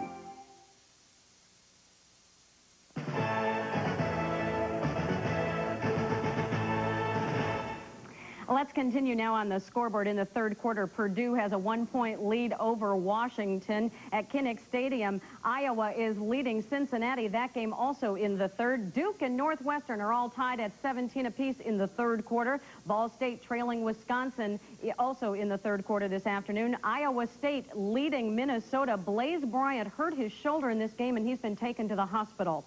Number 2, Auburn, early in the fourth quarter, is leading Ole Miss by a touchdown. The Citadel trailing Air Force, that game in the fourth quarter. It's a final from Hanover, New Hampshire, and it's Dartmouth losing to Penn this afternoon in the opening day of the Ivy League season. Yale, a winner today over Brown. Princeton lost to Cornell this afternoon. Harvard is leading Columbia, that game in the fourth quarter. Tennessee State and Grambling, they're at halftime, Grambling with a 1-point lead. And checking in on some baseball scores in the pennant races, New York, a winner today over Philadelphia. And Mike, you've had a chance to hang out with the Mets this week. What do you think? A little bit streaky, haven't they been lately? Well, they had 2 big wins over Pittsburgh, lost last night with Franco and Viola both contributing again today. They beat Philadelphia, and then they put a little pressure on Pittsburgh, which plays tonight against Montreal, and they've had a lot of trouble Pittsburgh has with Montreal. So the Mets, they keep riding that wave back and forth. They've been very tough at Shea. All right, and one other baseball score for you this afternoon in the American League. Baltimore-Toronto, Baltimore leading in the 9th inning. And when we come back from our short break, we're going to hear from Bo Schembechler and Lou Holtz.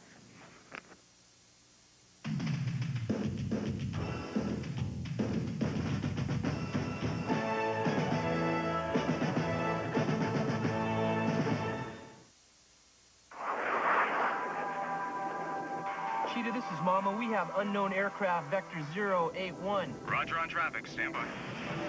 Cheetah, this bogey's cooking. Wait, I got him. It's a truck. Markings DHL. 3 o'clock. Bogey's off your wing. What's he doing? I think he's trying to pass. DHL delivers overseas, overnight, to more places in the world than any other express company. DHL. Faster to more of the world.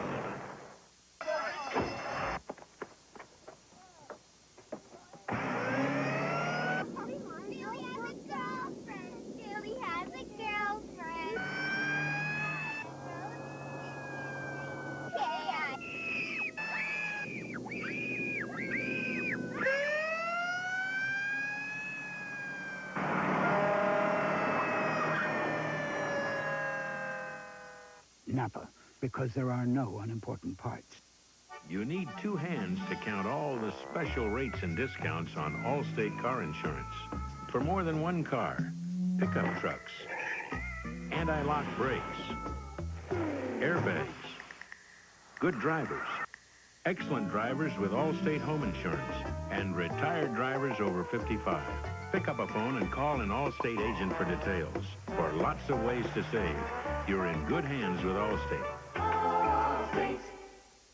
Get ready for the Saturday Night Survival Kit from the producers of Full House. The Family Man comes complete with handsome dad, that's Gregory Harrison, gullible granddad, 3 fine sons, and 1 cute daughter. Then, as a bonus, you also get the Hogan family in all new episodes, with new family member John Hillerman. The Saturday Night Survival Kit is free tonight. Television sets sold separately. See it first. See it free for the first time on television. Field of Dreams, Tuesday.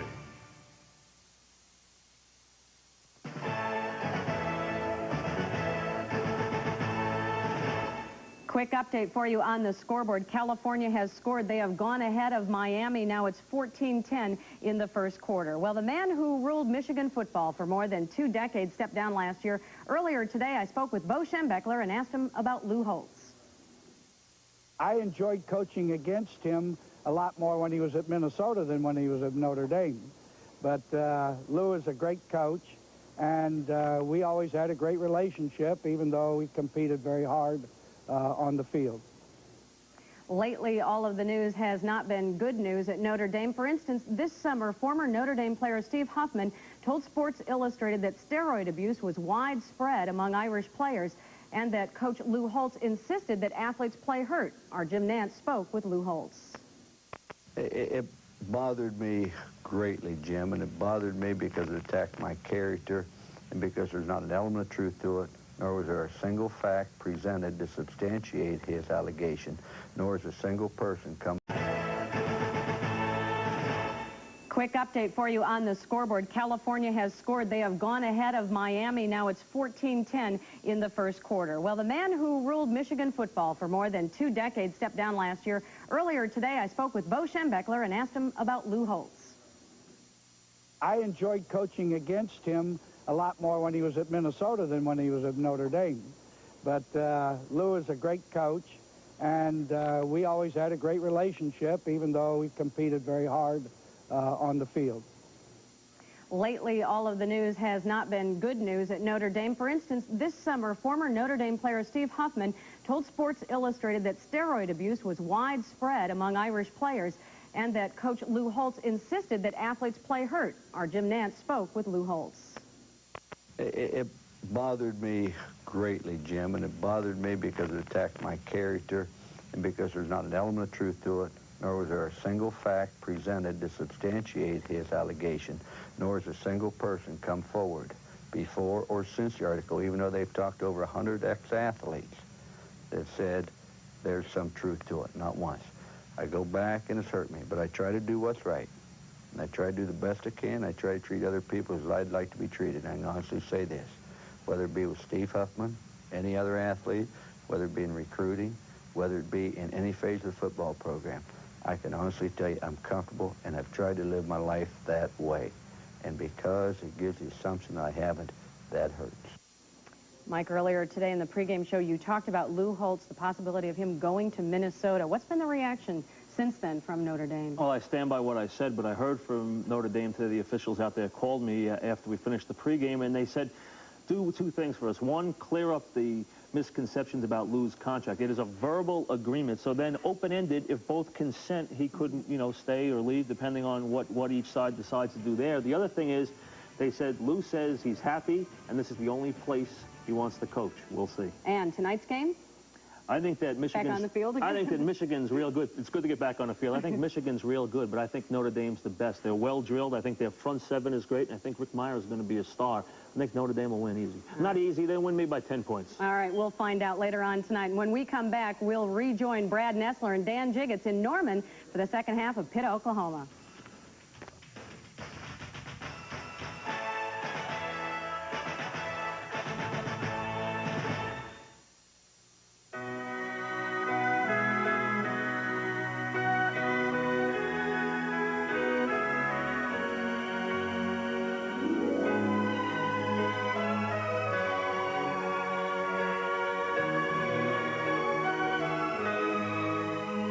Spirit continues.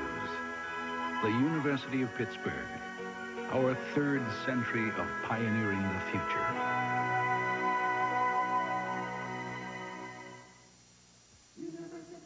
Hi, my name is Doug Welch, and I'm from Texas. Hi, I'm Catherine Martin, and I'm from Oklahoma. OU is a major national research university, but we take special pride in the quality of our undergraduate programs. The word's getting around. OU ranks among America's top 5 public universities in attracting new national merit scholars. The University of Oklahoma, celebrating 100 years. Hi, my name's Patrice Tompkins, and I'm from Choteau, Oklahoma.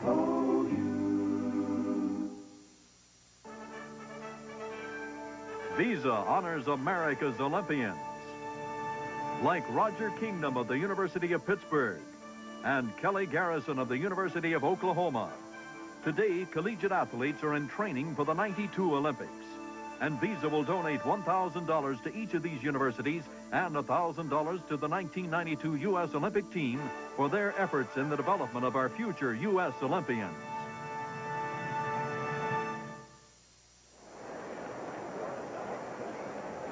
Halftime in Norman, and it's been all Oklahoma. Sooners 31, Pittsburgh 3. We'll return to Memorial Stadium after this message and a word from your local station.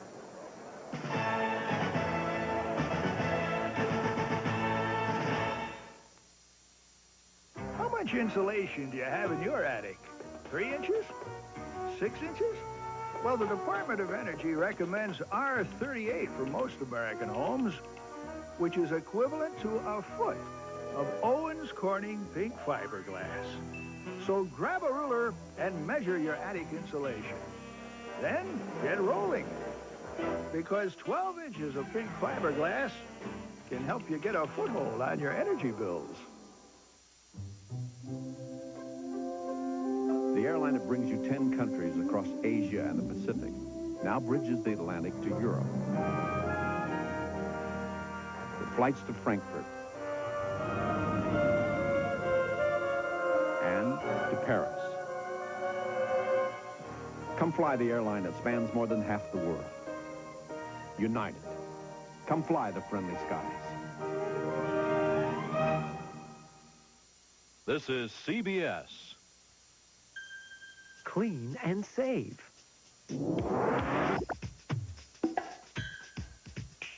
For efficiency information, call 1-800-649-CVPS. Efficiency today, energy tomorrow. It's September. Do you know where your long underwear is? Darling, where's my long underwear?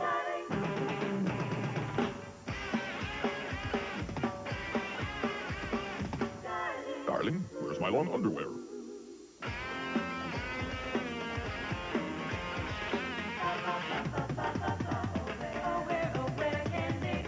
Darling, where's my long underwear?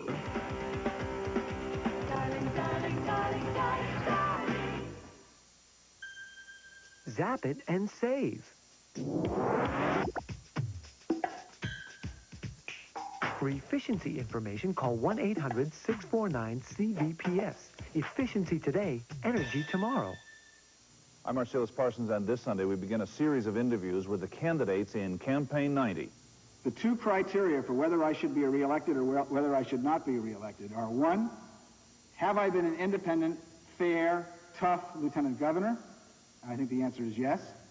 And two, who better represents the people of the state of Vermont, Howard Dean or Mike Bernhardt? Howard Dean, the Democrat running for lieutenant governor, this Sunday morning at 11 here on Channel 3. Get ready for Channel 3.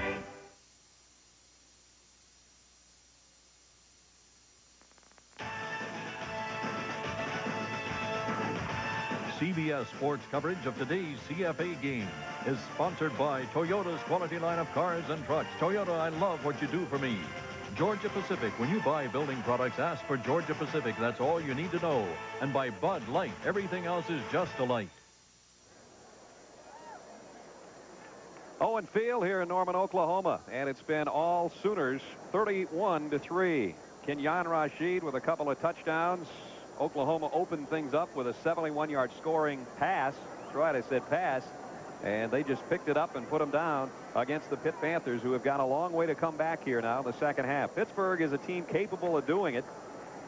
But last year against West Virginia, they were down to the Mountaineers 31-9 and came back and tied that game. But Oklahoma's been so stingy defensively today. You wonder if Pittsburgh can do it. Well, look at the numbers for Oklahoma in rushing yards: 252 yards in the first half.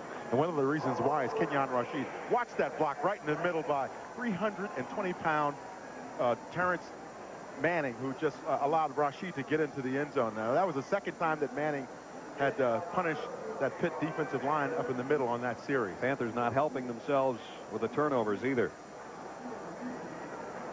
Time of possession in the football game so far. One of the reasons why this is so close is because Oklahoma has scored so quickly on several different occasions. Their first score was 9 seconds. Their third score was 12 seconds. So that accounts for the time of possession being so even. Oklahoma to receive the second half kick, but we're going to have to do this one again as that one goes out of bounds, far side of the field.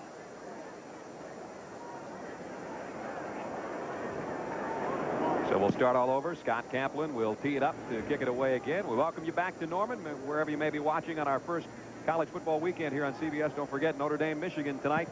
Oklahoma and Pittsburgh in this one. What's Pitt going to do to get back in this game? Well, I think they have to work in between the zones, as we were saying, just before the end of the half. And I think that what they've got to do, though, is go to a controlled passing game and try to hope that their receivers spring loose after they get through that zone. But what Oklahoma's going to do now is they're going to clamp down defensively. their secondary is going to come up and get in the faces of those Pitt receivers. And what I said earlier about Alex Van Pelt last year against West Virginia, had a horrible first half, came back, led the Panthers on one of their greatest comebacks in the history of their football program to eke out a 31-31 tie with West Virginia. So they're going to have to hope for more of the same here today in Norman. But as I mentioned, I think this Sooner defense is probably a little bit tougher than what West Virginia had to offer a year ago. Try it again as Scott Kaplan will kick it away again. From the 11 is Otis Taylor. Taylor outside. All the way to the 47, a 41-yard return.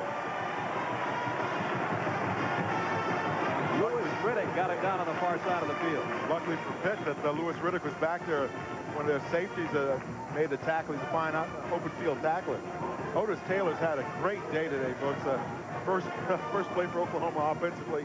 He catches the football and runs about 70 yards or so for a touchdown. Took about 9 seconds now. Coming back on special teams.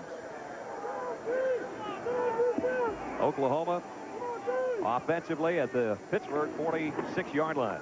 And this one's going to go for a loss. That's one of the first times today we could say that, I guess. As Keith Hamilton got in there, stopped Dewell Brewer for a loss. We were talking earlier, Brad, it's got to be very frustrating for the Pitt defense. You know, they've been on the field a lot, and they haven't had a lot of success in stopping Oklahoma's option eye, and they got surprised by the passing game of Oklahoma.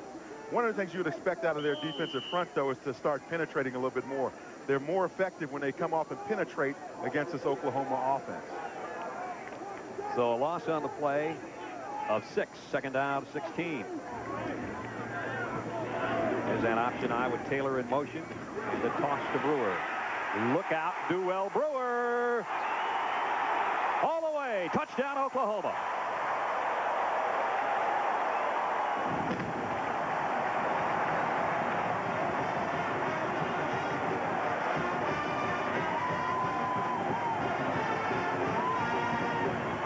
Dewell Brewer, 51 yards. It is 37-3.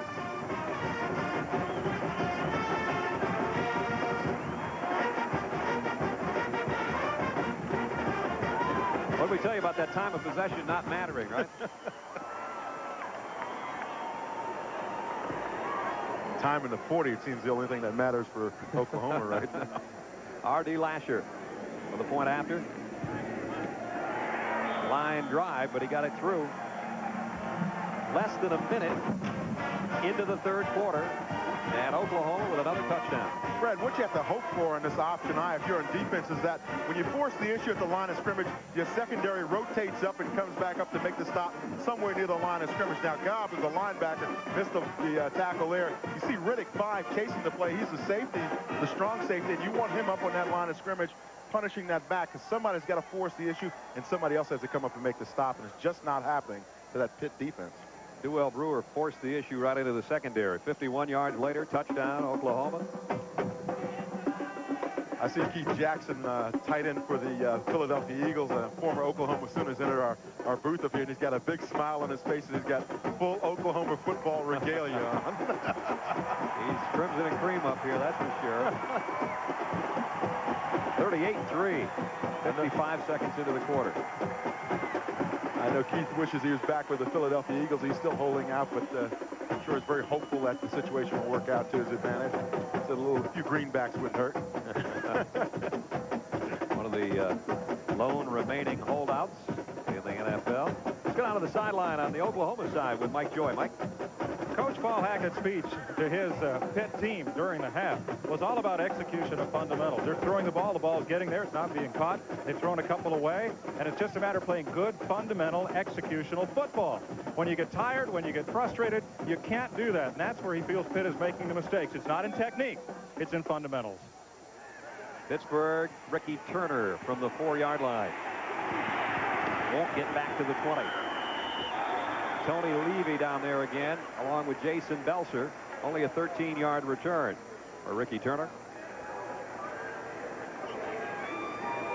Talking about fundamentals of football, you know, that's when you get challenged. When you're challenged physically, things get tough out there, that's when you find out players are mature enough to adjust to those kinds of things and then come back and settle in and play football. And sometimes if you're running with a young group like they are, like Pitt is, then you have problems. Among those 13 misfires on the 5 of 18 day for Van Pelt have been several drops, as Mike Joy just talked about on the sideline. Almost picked off. Intended for Truitt. Darnell Walker, we told you he was a good cover man, and he showed it there. What a play by Darnell Walker. Now, when you talk to the defensive coaches at Oklahoma, they tell you that this kid is something special. They got him out of junior college, Coffeyville Junior College. Now, watch him at the top of your screen. Watch this effort here. Not only is he closing the ball, but great leaping ability, too. He's got to have an awfully good vertical jump. He has 3 years of eligibility left, too, here at Oklahoma, which is good news for the Sooners. Bobby Proctor, the secondary coach here at OU, says that he thinks Darnell is the best cover man that Oklahoma's had since Ricky Dixon. Ricky Dixon's name comes up again. We know that the All-American career and the great pro career he's got going. Van Pelt, deep ball. Got hurt out there. Finally, Pittsburgh holds on to one at the 40-yard line. Terry Ray back there, but Van Pelt hooks up a 43-yard gain to Hosea Hurd. Sometimes when you go inside the locker room at halftime and you get ripped, it makes you concentrate a little bit more on the football. Hurd is right in the middle of your screen, number 85, runs a go route, and he is open. He simply outruns the coverage.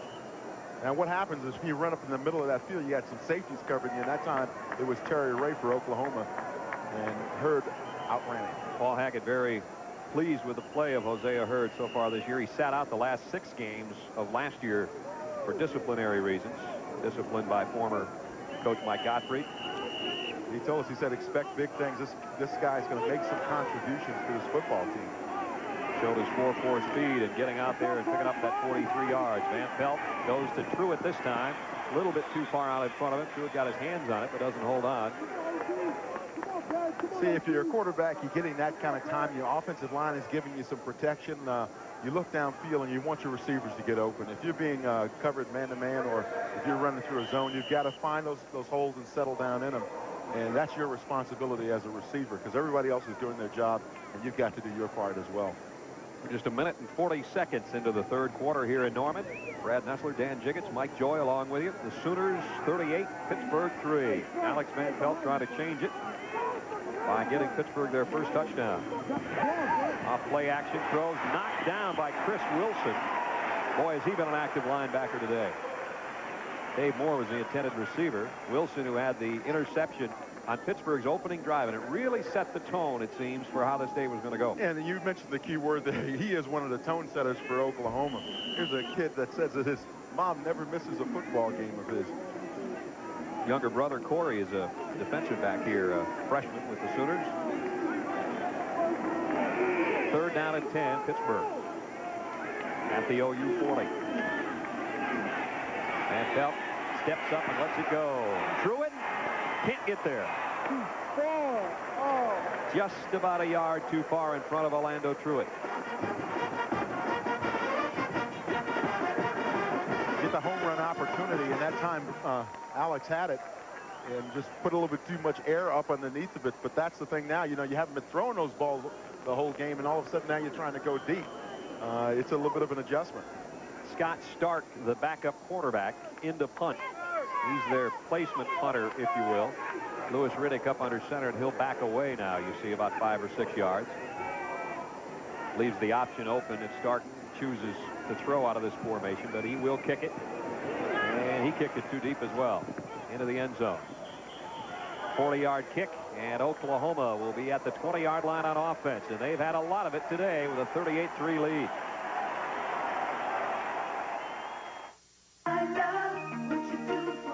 Why do you think there are more Corollas on the road than any other car in its class? Toyota reliability. That's why I own a Corolla.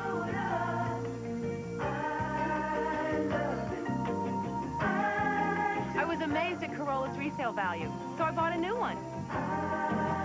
I get a kick out of just looking at it. Nice, huh?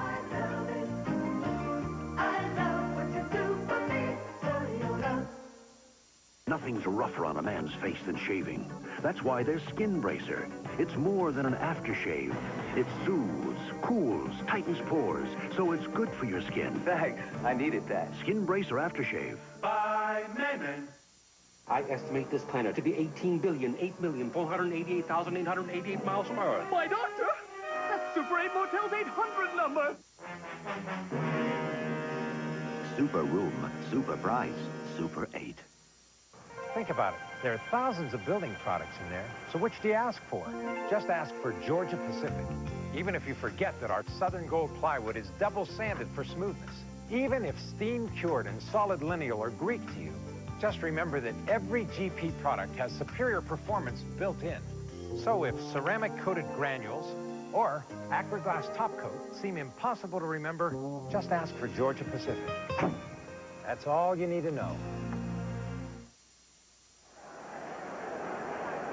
OU by 35 with 13:03 to go third quarter. Down on the sideline, Cale Gundy, the heir apparent at quarterback here for the Sooners, and he would give them a different look, Dan. Yeah, he's a passing quarterback. Certainly coming out of high school, an All-American, passed for 7,000 yards, over 7,000 in high school, and look to the future of Oklahoma football. He's a young man that's going to be throwing the football a great deal and kind of getting out of that running routine and maybe putting the ball in the air more. Not today, though. 289 yards on the ground. The one completion was good for the 71 passing yards and a touchdown. And they keep it on the ground here. Got back to the line of scrimmage. Ike Lewis, who's had a 100-yard-plus day already. You don't have to throw a lot when the ground game's working as it has today. Those Pittsburgh fans would be a lot cooler down there if they had more points, wouldn't they? Oh, yeah, or if they were in one of those fans. Nelson Walker. Yeah. Had a knee last week and be out for a couple of weeks, if not more. They've had some problems with the linebacking situation in Pittsburgh defense. Nelson's out. Sean Abnett. Mike Boykin. Here's the end around Otis Taylor, and boy, did he get leveled. It was kind of a look what I found tackle out there by Ricardo McDonald of Pittsburgh, but Otis will feel that one for a while. Yeah, that's a highlight stick. When you come back, if you stay at home on the reverse, you end up kissing the runner when he comes back around. Now watch Ricardo McDonald come back into your screen from the right side. Saw him come up field, and then he just stayed right at home, didn't go away, and he did a WWF move on him with the full body slam. Loss of 3. Ricardo, a junior out of Patterson, New Jersey. 6'2", 230, and he got all 230 into that one. With the option eye and third down and long. Lewis.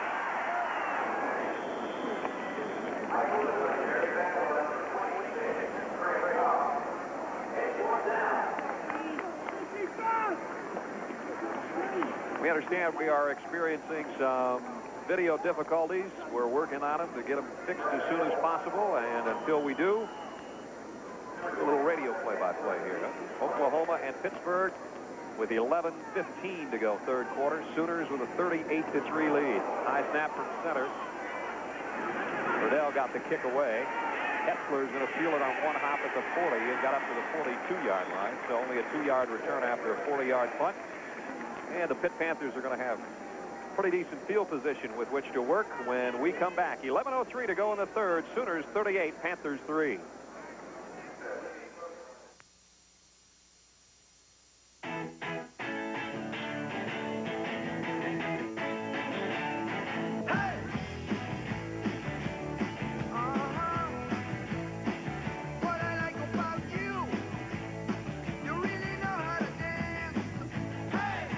Times roll with the clean, fresh taste of Bud Light. It won't fill you up, never lets you down.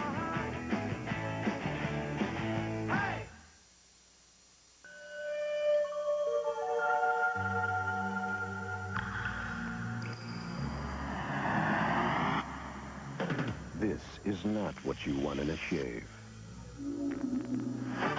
Now you've got the edge. This is the shave with 6 rich lubricants. This is the shave that reduces irritation. This is the shave. For less irritation, you've got the edge. I'm on my way. Boise? When your travel plans suddenly change, You gotta help me. I checked my case to Boston, now they want me in Boise. it's good to know Delta's got a team like Cumbus Walt, I need to recheck fast. to Price Blood sample case? to Morris number 4479. to Elders. I got it. Great job, Walt. No problem, Mr. DePrima. Thanks. Mr. DePrima, Mr. Michael DePrima, please call your office. Walt? About that bag.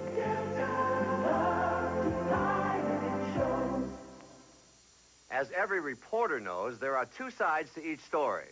I tend to look on the other side. The NFL Today, 12:30 Eastern. Oklahoma by 35 with 11:03 to go third quarter here in Norman. And let's go down to the sideline and Mike Joy. Mike? The score down here is 102, Brad. That's the temperature. There is a nice gentle breeze west to east, and the one saving grace in all this is I found one fellow who's dressed more warmly than I am, and though he has little to cheer about, he's the Pitt Panther. It looks awful warm in that suit. No tie. Stay cool, buddy. First down for Alex Van Pelt in the flat to Richard. And Curvin got it to about the 43-yard line. I understand we've got all our video problems squared away. We welcome you to Norman. And it hasn't been a happy day for the Pitt Panther or Curvin Richards for that matter, although he had a big first quarter.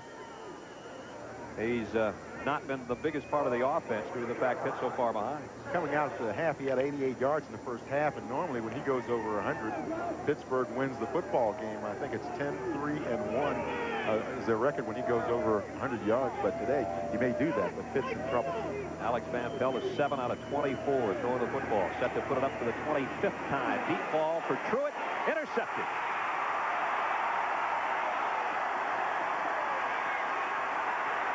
Belser with some room to midfield and down to the Pitt 48-yard line.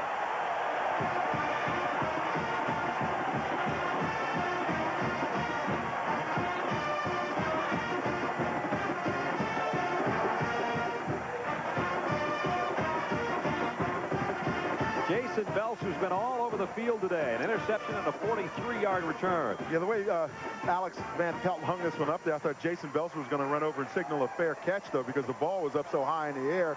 He had so much of an opportunity, and Terry Ray also helped on the play by pushing the receiver out of the way and clearing it out for Jason Belser. He's had a great football game so far, though. Has it in Pitt territory for the OU offense. The Pittsburgh 47. Going nowhere is Duell Brewer.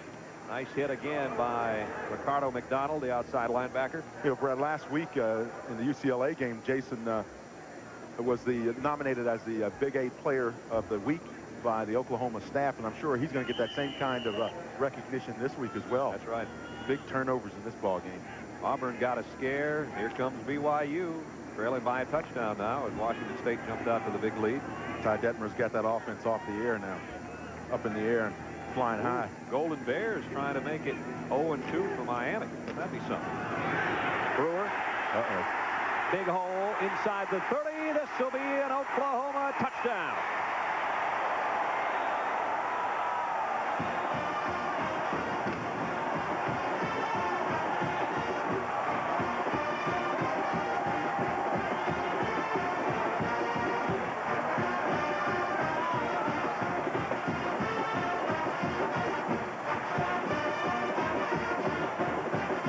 Duell has done well. 47 yards for the touchdown that time.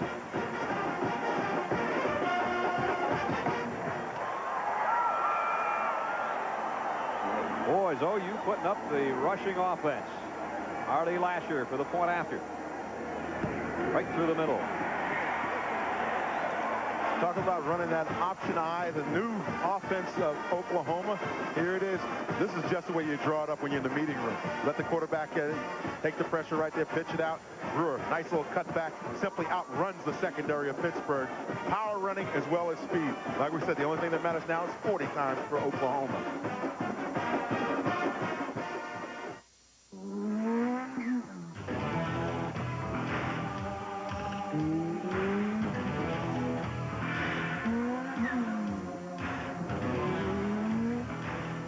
This is where Toyota learns the value of racing.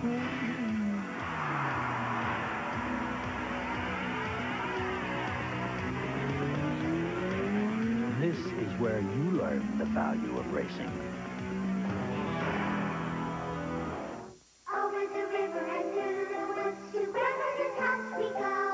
The horse knows the way to carry the sled to the wide and crispy snow. A Michelin tire can give you enough miles to circle the world more than 2 times.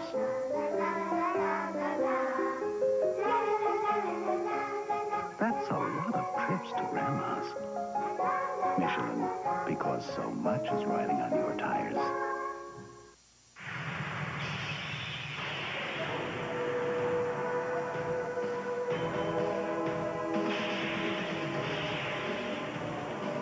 Once, there were a few proud men of adventure, men of courage, men who knew the meaning of honor. There still are, the Marines. We're looking for a few good men. Nuclear sabotage. We may be heading for a meltdown. And someone has got to stop the clock. We're going into the core. Are you crazy? Earth Force world premiere movie Sunday. Still a long way to go in this one. 9:37 to go third, but a long way to come back for Pittsburgh. Oklahoma was favored in this game, but not by 42 points. 9:37 to go third quarter. Duell Brewer, as you see him right through there, has 2 runs today for touchdown, almost totaling 100 yards just with his 2 touchdown runs. Artie Lasher to kick. Ricky Turner at the goal line. Into a lot of crimson jerseys at the 23-yard line. Let's get a baseball update now, and let's take you to New York. Brad, you just saw the score, and here's how BYU is coming back in the third quarter. Ty Detmer with a 16-yard touchdown pass to Brent Nivers. Detmer has passed for 340 yards. In the American League, Toronto beats Baltimore with a 3-run homer by Kelly Gruber in the 9th. They now trail Boston by 2.5 games in the AL East. Now back to Brad Nessler and Dan Jiggets. All right, Andrea, 45-3 with 9.5 minutes to go third quarter here in Norman. And we've got an injured Pitt Panther on the Owen Field turf. I believe it's Mark Szymanski. It is. And the Pitt sideline pretty much tells the story of how this one's gone. It all started with a Pittsburgh drive that went on their opening possession deep into Oklahoma territory. Then Chris Wilson picked off a pass. One play later, 71 yards, Collins to Otis Taylor, and it's been a big crimson-colored snowball ever since. Get him,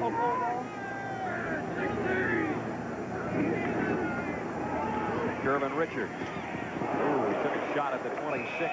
Joe Bowden, I think, is the man that got the helmet on him. Take you back to the last touchdown. One of the things that happens sometimes, you get the wide receivers to block. In this case, Corey Warren. Watch number 2 come in right there, and right in the middle of your screen, you see the key block right here.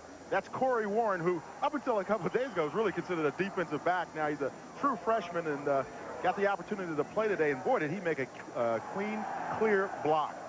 Those are the kinds of things that will help coaches say, yeah, we made the right decision, moving him from defensive back to wide receiver. 47 yards later, Duell Brewer, part of a 335-yard rushing day for the Sooners. Duell, touchdown runs of 51 and 47.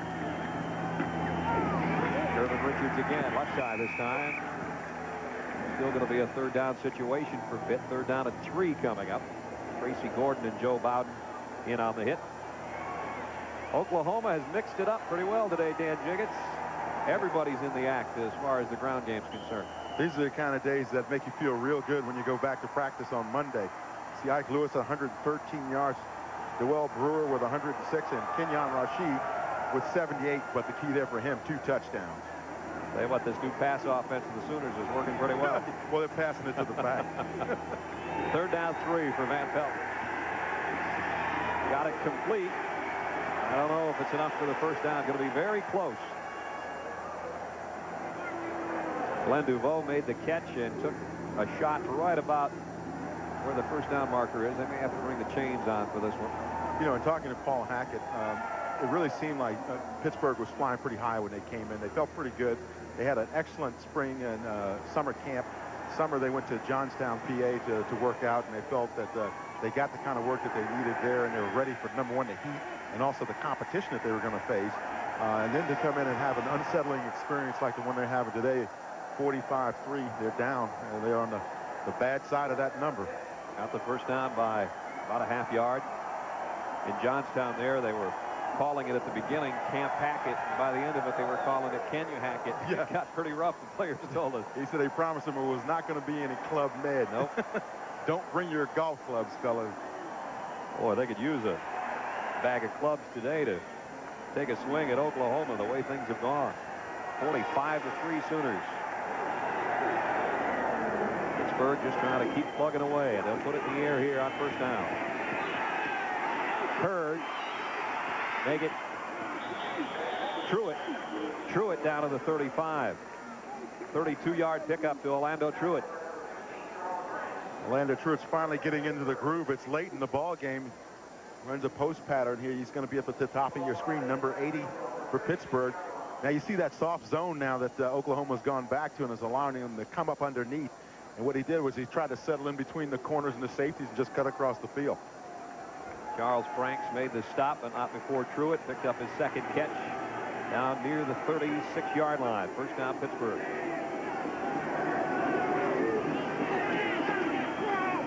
A delayed give to Richards. He's going to lose a yard here.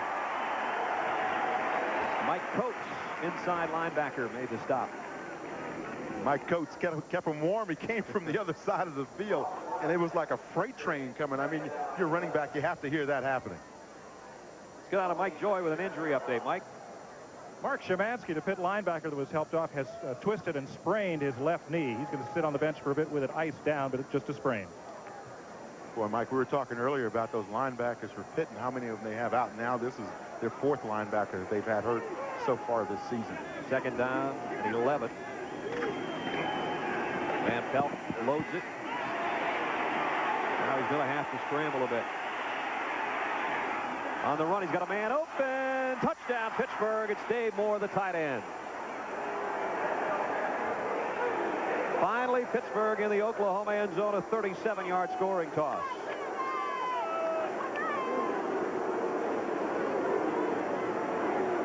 So all the receivers, they saw Van Pelt scrambling around. Some of them tried to work open, working laterally, and Seaman just went to the end zone, or Moore, excuse me. I feel that Dave Moore is the best route runner of those three tight ends. Took until there were 6:21 to go in the third quarter for Pittsburgh to finally score a touchdown. Scott Kaplan in for the extra point. Right down the middle. 6 minutes and 21 seconds to go here in Norman. 45-10 Sooners. Now let's get an update on that BYU game. We go to New York.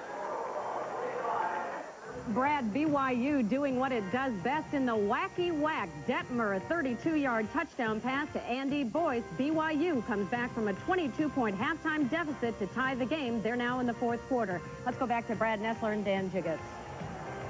Thanks, Andrea. Back in Norman in the third quarter. It is 45-10 Oklahoma.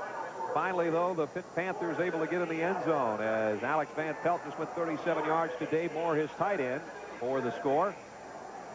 Off the scramble, too. Alex Van Pelt couldn't find anything early on. You'll see him pull out to his right side. Now, Moore, 83, is coming from the left-hand side of your screen, recognizes the scramble situation, and heads to the end zone. He continues to run to the corner of the end zone, giving Van Pelt an opportunity to get it down in there. As you can see, there was nobody covering him when he got down to that corner. 77-yard drive in 6 plays. Took the Panthers 3:16 to go in for the score, and Alex Van Pelt finally put a good drive together. He was 3 for 3 on that series. Coming into this game, Pitt was very desirous of using their 3 tight end set, bringing all 3 of them in. They feel that those are their 3 best blockers when you talk about the receiver packages. But the situation just has not provided itself for them offensively to get to that where you're worrying about running the football. They're trying to put points on the board now and get back in this thing. Alabama starts 0-2 after losing to Florida today.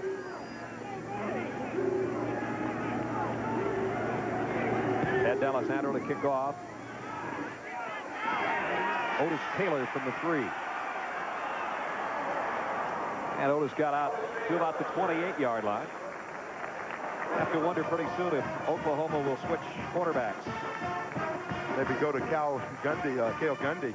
Let him throw the football a little bit. Well, a new quarterback for Notre Dame tonight. Rick Meyer on the Notre Dame squad. The youngsters taking over for Tony Rice. Can he beat fourth-ranked Michigan?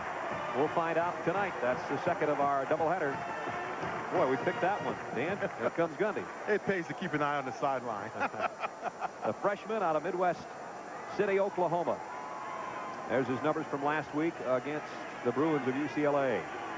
Let's watch the freshman go to work. Now he's 1 for 1. About a 9-yard pickup as he got it over to Corey Warren, another freshman. Those two might be a battery for years to come here in Norman. Gives you a nice 1-2 punch. You know, it's interesting. Cale Gundy, doesn't that sound like a gunfighter or something? I mean, it's perfect for right. You know, the passing kind of quarterback that he is. He's got a nice touch. We were watching him the other day at practice, and you know, very deft when he handles the football. It's going to be interesting to see all the different options that Oklahoma has now offensively. Well, he certainly comes in here in a good spot. Like a relief pitcher having a big lead. First down, Oklahoma. McKinley, the fullback, takes it straight up the middle of the 40-yard line. Well, what this does for Oklahoma, though, this is a real morale booster for them, you know, having not been on television last year, and now their first 2 games being on national TV. It starts into how you rebuild the program, and certainly that's something that concerns Gary Gibbs. When we talked to him the other day, when we talked about the probation and everything else that they've gone through, he said, quite frankly, it was an embarrassment to the coaches, to the players, and people associated with the program, and they want to reestablish the good tradition of football here at OU. Oh, that one almost picked off as the freshman may have had his wires crossed with his wide receiver a little bit on that far side. A nice spin move before he let go of the football. Sometimes when you draw him up in the sand, you know, the guy doesn't see everything. You tell him, you know, you go down here about 10 yards and then you run here. Gundy with a smile on his face. He's just a quick hitch, you know, a little fake spin out there and then toss the ball, and it's way behind the receiver, Guess. Artie Guess. And if I'm Lewis, I'm asking, do I have the option not to reach down there and pick it up and get my head handed to me by Keith Hamilton? Hamilton, 6'7", about 278, a sophomore at Lynchburg, Virginia. Father passed away this past off season, and he went through some very difficult and trying personal problems with that, and then adjusting to the changes that happened in terms of the coaching staff at Pitt. Has really come out of it in strong shape, though. Third down along 12 for OU. Hey, the fullback, Jimmy, the fullback, the fullback. Fullback McKinley rambles down to the 37-yard line. If you're sitting at home, you probably heard that Pittsburgh sideline screaming, watch out for the fullback. And here comes the fullback, Mike McKinley, number 31, blasting through. Now, what happened was Hamilton forced the issue up front. Then you got to expect your linebackers, and I think that was Ricardo, that they were expecting to come in and try to make the stop on that, but it just did not work out. At the 37 of Pittsburgh, Oklahoma with a big lead, 45-10. Everything going their way with 4:14 to go third quarter. Gundy wants to throw on first down. Dangerous pass, almost picked off by John Baker, one of the defensive linemen for Pittsburgh. Well, you can tell John was a defensive lineman, too. He just beat that ball up when it hit him in the hands. Those big old defensive linemen, they have a tough time holding on to the football. See, Fred Von Apen, the defensive coordinator for Pitt, is working in some of his other people, and John Baker's in there, 6'7", 255-pound junior out of San Rafael, California. They don't lack for size on that Pitt defensive front, but the Oklahoma offensive line has done a marvelous job to this point today. Kinley maybe got a yard. That's about all. I want to show you something on that one, though. That was very interesting. Sean Gilbert, you saw him before the ball was snapped make his slant down in, and then the ball wasn't. He pulled back out. But what he did was he beat up everybody on the play and then makes the stop. Watch him from the end zone. He's over on the right side of your screen. You saw him move right there. Now watch him step down in, jam the tackle, is trying to down block, jam the guard, throw him off. That's Medice, and then make the stop. That's playing defensive line. Defensive player of the year as a high school senior at 88. As Dan mentioned, sat out last year due to academic problems. but he is quite a specimen down there at 300 pounds. Third down and long. That one's stuffed at the line. Curtis Bray, I think, got a hand on that one. So young Cale Gundy doesn't have the greatest of results on this offensive possession for the Sooners. 3:16 to go in the quarter, and Oklahoma's going to have to give it up. Brad Riddell into punt again. He's done a nice job today. For the few times that he's had to punt. That's right. Doug Hetzler, the senior, back for Pittsburgh near his own 10. Going to knock this one in the end zone as well. And Pittsburgh will have it at their own 20-yard line on offense. Now time to present this week's Toyota Leadership Award to the team players who have been singled out by their school's coaching and faculty staff for outstanding performance in the areas of team contributions, academics, and citizenship. Today's game team leadership winners: Eric Holsworth from Pittsburgh and Scott Evans from the University of Oklahoma. Toyota will donate a check in the amount of $1,000 to each school's general scholarship fund. Our congratulations to those two young men. I know Scott was a two-time all-academic Big 8. Pretty good football player as well. Starts at defensive line for Oklahoma. Two-time defensive player, all Big 8 as far as football is concerned, too, so he's getting it done both ways. Big hole for DeVoe. He's got about 14 yards out to the 34-yard line. Glenn DeVoe, who played quite a bit last week against Boston College due to some injury problems to some other people. He had 69 yards and a couple of touchdowns last week. Got to run a little fullback. Moved over to fullback and did pretty well. Pitt's going to go without a huddle. They've got to use as little time as possible to get the best results they can. Van Pelt got Truitt out there, and he's got the catch down near the 40 of Oklahoma.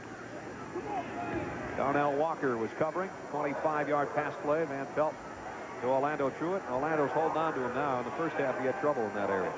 And I figured maybe we'll see a little bit more of Darnell Dickerson for Pitt at the quarterback position. This is an excellent opportunity to play him. You're down by 35 points going into the fourth quarter, and only about 2 minutes left in the third. You can pull all the plugs and experiment all you want. Sure. It's a chance to get some people in the game and rotate them around. Alex Van Pelt. There's Darnell Dickerson, who was the starting quarterback before academic problems caught up with him. DeVoe, a little inside draw play. Didn't get much.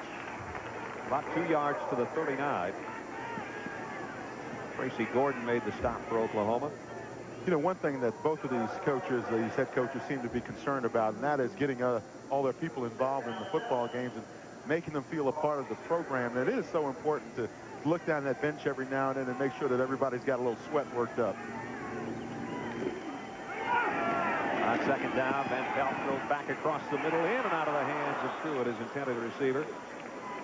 Terry Ray out there almost got his hands on that one. Difficult one for Truitt. He was running to his left, and the ball is thrown behind him, and he's airborne at the same time. So it's a little tough to catch that football when you're in that position. You were down in El Paso to watch him work his magic as a freshman in the John Hancock Bowl last year. It was a real treat, Brad. We really felt that he was going to be something special at that time, and certainly hasn't disappointed. He had 2 good football games earlier this season. Just had an off first half. And so did Alex Van Pelt, who's warmed it up a bit. 11 out of 30 for over 200 yards in the air now. Richards lost the ball, and Oklahoma's going to cover it. Tracy Gordon's got this one.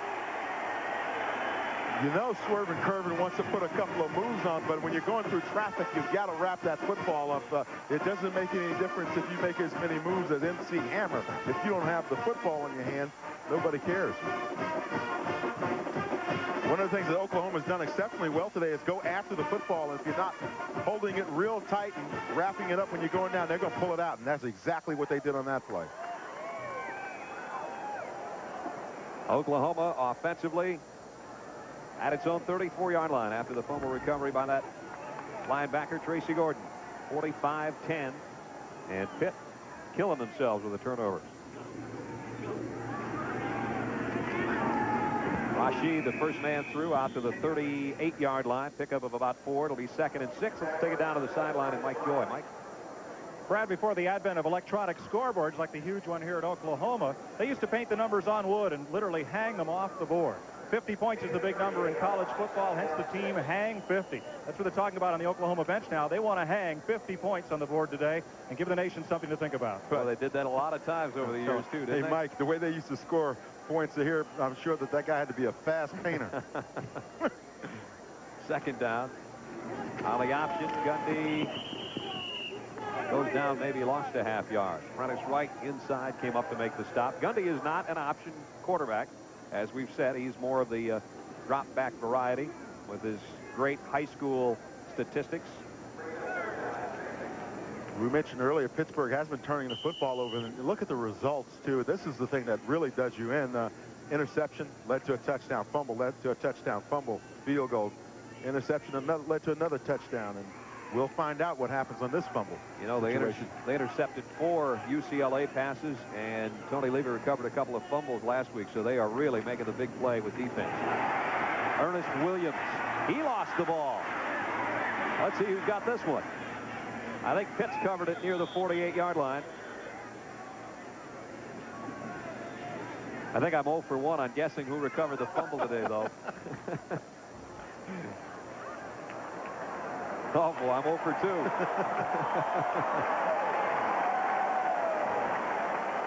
Well, Pittsburgh had the most bodies around it, but they didn't cover it. There was a mad scramble down there, stripped out there by Prentice Wright. A couple of people have an opportunity to grab a hold of it. It looks like they've recovered it, but someone from Oklahoma is very alert down there and grabs it. There's Lewis Riddick, who caused the fumble. A lot of people are saying he may be one of the best safeties in the country coming out this year. He is, according to NFL draft report, say he's the best in the USA. Rashid, he wants his 100 yards rushing today, too, and Kenyon's on his way. You know, just to go back to Lewis Riddick, I was reading an article in Pitt Magazine where he was discussing, you know, the trials and tribulations of going to college and trying to, you know, make a go of it when you're on scholarship and you can't get a job to make a couple extra bucks, and how difficult it is. He's an economics major and wants to become an investment banker when he gets out of school. He'll graduate this spring. Just seems like an exceptional young man. He told us the other day that he's lost 10 pounds. He's now down to about 210. Well, we played 3 quarters. It is Oklahoma 45, Pittsburgh 10. Our coverage will continue after this message and a word from your local station.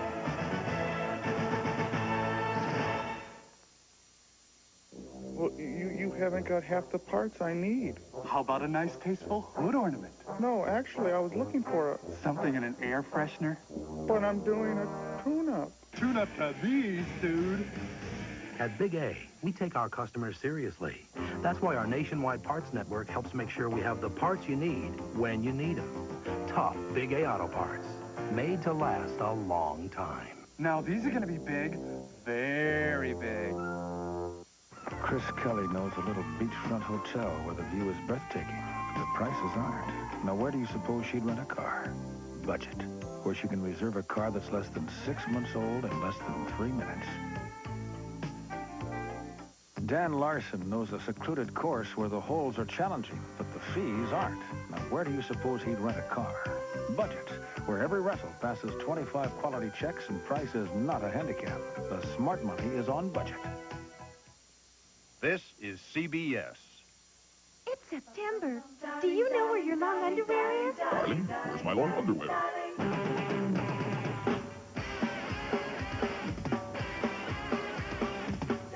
Darling, where's my long underwear?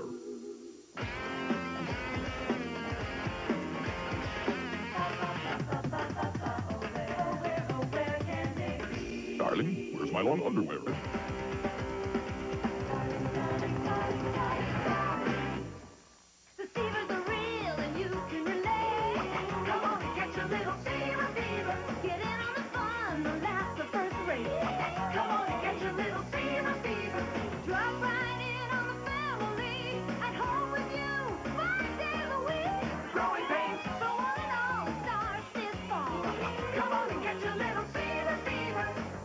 Weekdays at 4:30, starting Monday, September 17th. Catch a little fever. Last year, Americans pulled millions of walleyes out of our lakes using one of these. They pulled Northerns out using one of these. And they pulled millions of bass out using one of these. Unfortunately, Americans also pulled hundreds of Americans out of our lakes using one of these.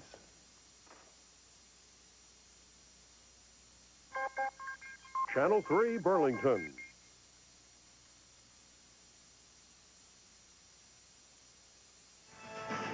CBS Sports coverage of today's CFA game is sponsored by Best Western, where you'll find the right place at the right price. AT&T, the right choice. And by Budget, the smart money is on budget. The Sooners have rolled to a 45-10 lead. We've got a quarter to go here in Norman.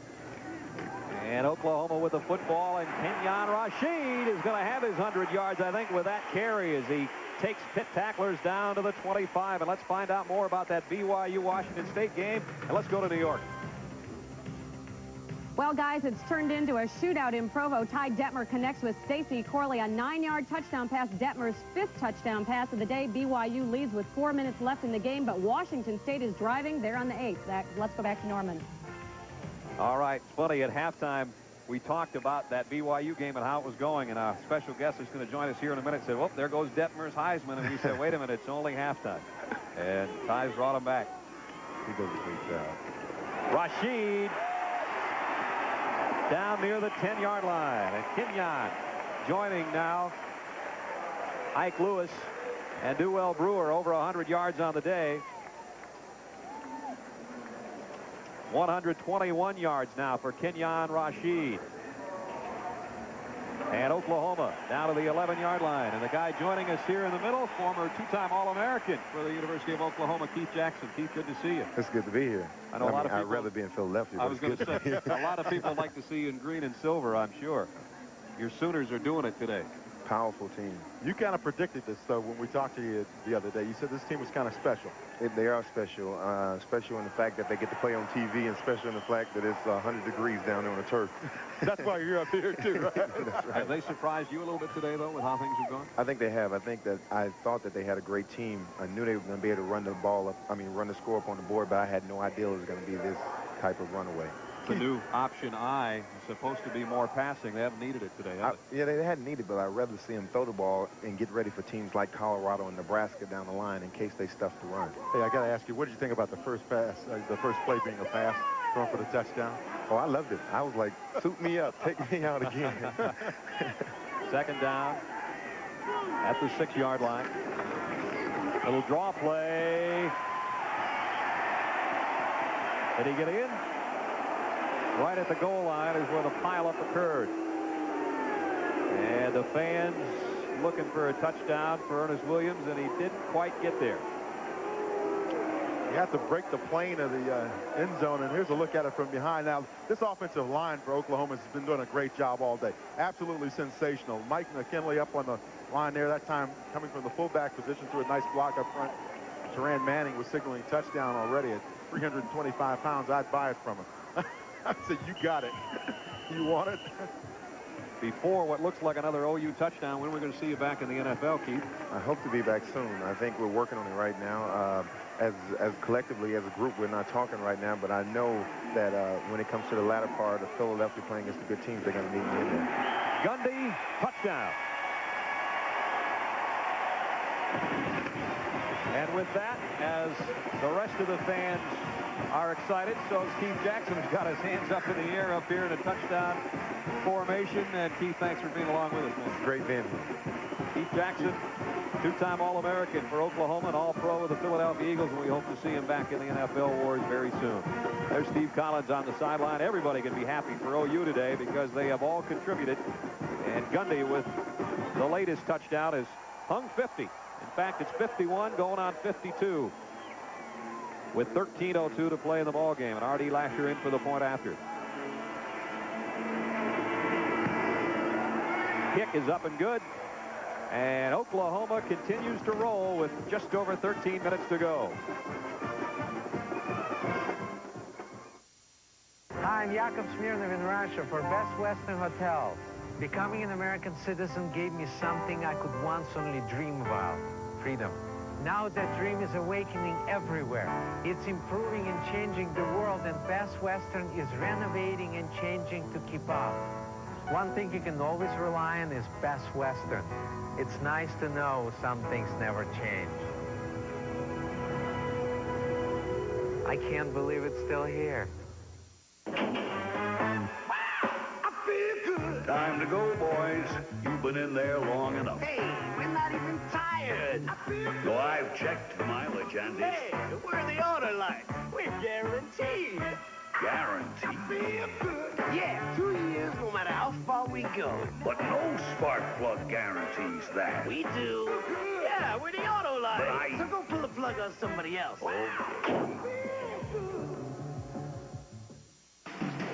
I love what you do for me, Toyota. I love how you set me free. I love it. I said I love it. If you've got the will, Toyota is the way. I love what you do for me, Toyota.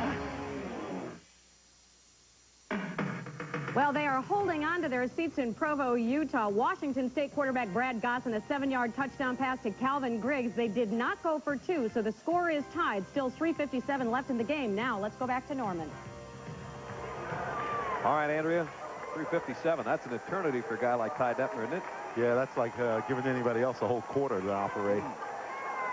Well, a good tight one there. The same doesn't hold true here, that's for sure. Oklahoma, 52-10. It's the most yards ever given up by Pittsburgh on the ground. 433 rushing yards against Paul Hackett's defense today. We talked earlier in the game about the tradition of these two schools and the great football traditions, and certainly you know, the Pitt alumni across the country are going to be disappointed with the effort here, but these young men giving it a good haul, beaten by a better team right now. Last year, DeVoe a yard deep. DeVoe across the 20 to the 21. Make it Turner, excuse me, Ricky Turner. And Pittsburgh coming back on offense near their own 21-yard line. An injured Pitt Panther on the special teams. And that's Eric Seaman, the tight end on the special teams. He's up and going off under his own power. Or is he going to stay in there? Let's go down to Mike Joy on the Pittsburgh sideline. Mike. Pitt starting right outside linebacker. Ricardo McDonald has been here on the bench. He's been underneath the cold towel, and now his left calf is tightened up. He came out in that last series, and he's probably gone for the day. One of the things you have to do, Mike, when you come in, you know you're coming into this kind of heat, is you want all your players to get plenty of fluids in 3, 4, 5 days in advance, start building up the fluid levels and making sure that everybody has enough potassium in their bodies. DeVoe out to the 23, maybe the 24-yard line. On the previous play, Eric Seaman, the tight end on the kickoff return, was shaken up. And as I said, I don't know if he's coming back in or not. And he didn't know where he was as the trainers helped him over to the sideline. The other scores, USC up over Penn State, Colorado and Illinois at halftime. Miami now has bounced back after trailing California to lead by 10. Golden Bears making them struggle out there in California. Bears look pretty good in their win over Wisconsin a week ago. Well, I think Harvard might look good in their win over Wisconsin. Harvard again? Come on. That's going to be a first down or very close to it for DeVoe. Got it out near the 32-yard line. Good enough to move the sticks. Fred, we were talking earlier about how the Oklahoma defense has really contained Pittsburgh. And when we were talking with Charlie Sadler, who was the defensive coordinator of Pittsburgh, he said last year was not a positive year for Oklahoma defensively. And they really feel that, you know, the key to their defense is the stand-up people, as they say here. A real strong group, and we've talked about them all game long, and they have played exceptionally well for it. First down, Pitt at its own 32. DeVoe crashes through across the 40, and he's out near another first down before Reggie Barnes made the stop. Don't forget, coming up tonight on CBS, we have a special sneak preview for you. Family Man and the Hogan family And then college football, number 4 against number 1. Jim Nance and Tim Brand will bring you all the action, along with John Dockery, Notre Dame, and Michigan tonight in the second of our doubleheader. Those of you on the West Coast will see the football game first, and our sneak preview to follow. That's coming up tonight on CBS. Second and short for Van Pelt. Had a man open over the middle, his tight end Sykes, and couldn't quite get it to him. Lionel Sykes should have continued to run full speed on the route. He slowed down, unsure whether or not Van Pelt saw him, but he should have just kept going across the field, because you will run into those holes in the zone if you continue to go. Just nestle down in there between the linebackers and the deep people. Van Pelt, who has soaked up so much offensive information from the mind of head coach Paul Hackett, and he says he's a perfect pupil for him because he loves it and he studies it and he puts it to use. And today he's had a tough go of it, but there'll be better days for Alex Van Pelt, you can bet. First down out to the 45-yard line. Yeah, you really mentioned the thing. That's the key, not to get down on yourself. You have a tough day sometimes. It's going to happen. I mean, as long as you play the game and as long as the games are played, this is going to happen. So it's a little bit of a character test as well for Pittsburgh when you're down like this, to see who performs. That's one of the things you want to watch when you go back into your film session. Who doesn't give up and continues the effort up front and as well as in the backfield. And it's hard not to give it up when you're trailing 52 to 10, and it's about 105 degrees down there on the turf at Owen Field. Van Pelt tried to come back to his safety valve, Sykes, and a nice job to break that up. Mike Coates, the linebacker, and he has had a heck of a day. A couple of big plays on special teams, and now backing up Chris Wilson and Joe Bowden inside there, and he's had a good ball game. Mike Coates with the blanket protection. We got our coats off, I'll tell you that much. Poor Mike Joy. Coming up for Oklahoma, they've got Tulsa and Kansas, and then the big rivalry with Oklahoma State, Texas, that one in Dallas, and Iowa State. And they felt like if they could get by Pittsburgh today and look good doing it, that they might be well on their way, and certainly they have been impressive. Second down and long for Van Pelt. Intended for Hosea Hurd. It'll be third down and 10. Mentioned them getting back on their way, Oklahoma, that is, and one of the ways that they've been trying to do that and get back into what we were talking about, the tradition of Oklahoma, was they started a Letterman's Association, it's an alumni association, and Garrett Gibbs was telling us that how it works. They get their alumni back and they try to help out the young men who are graduating. They help them in job placement, writing resumes and that type of thing, and helping them get on with their life's work. So it's another part of what Oklahoma is trying to do to correct some things that have happened in the past. They were saying it's not just a 4 or 5 year commitment. When you're in the family, you're in it for life. Deep ball overshoots his intended receiver, Chris Boyer. And Van Pelt's had a few people open out there, but the day is taking its toll, I think, a little bit on the Pittsburgh quarterback. With 10:38 remaining in the ball game, the Panthers will have to give it up again. And there's the student and the teacher. And there's a familiar sight. Brian Greenfield, the Pitt Panther punter. Say that 3 times. I knew it was going to happen at some point today. He hadn't had to punt so many times, I wouldn't have had that problem.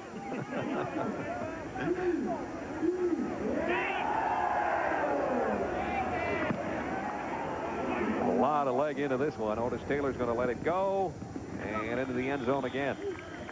So Oklahoma on offense from their 20 when we come back, and they've got things well in hand. Friday? You're kidding. We're getting company from Russia. Order me some Russian flags. 1,500. We'll make it 2,500. And we're bringing the Hamilton on this route. Требуйте оценить значение того события, которое...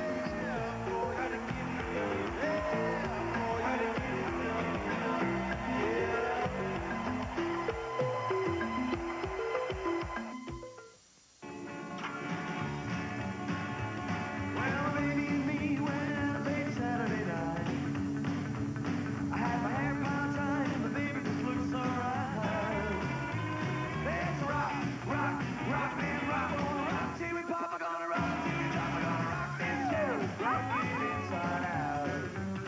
Cimarron's roll with the clean, fresh taste of Bud Light. It won't fill you up, never lets you down. I love what you do for me, Toyota.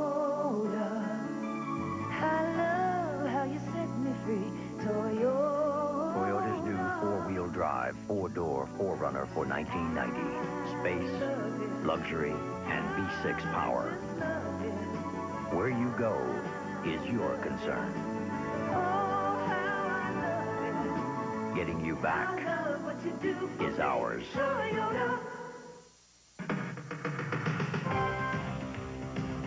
Well, they're keeping us busy out in Provo this afternoon. Tui Polutu takes it 23 yards into the end zone for BYU, and they are back on top with 3 minutes left in the game. Let's go back to Norman. Might be 100 points out there before it's done. We've got 62 here, but most of them belong to Oklahoma. Yeah, in that game, I think it's a question of he who ends up with the ball last wins. Kind of looks like it, doesn't it? You can see that heat coming up off that AstroTurf. AstroTurf has been down on this field. It's called Super Turf. It's been down there for 10 years. And Oklahoma, believe it or not, is thinking about putting in natural turf. Freshman Williams, 2 or 3.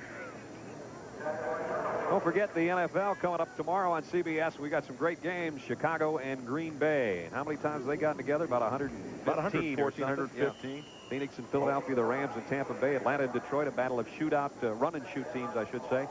And many of you will see Washington and San Francisco in our second game. The Giants and Dallas, the Saints and the Vikings, both 0-1.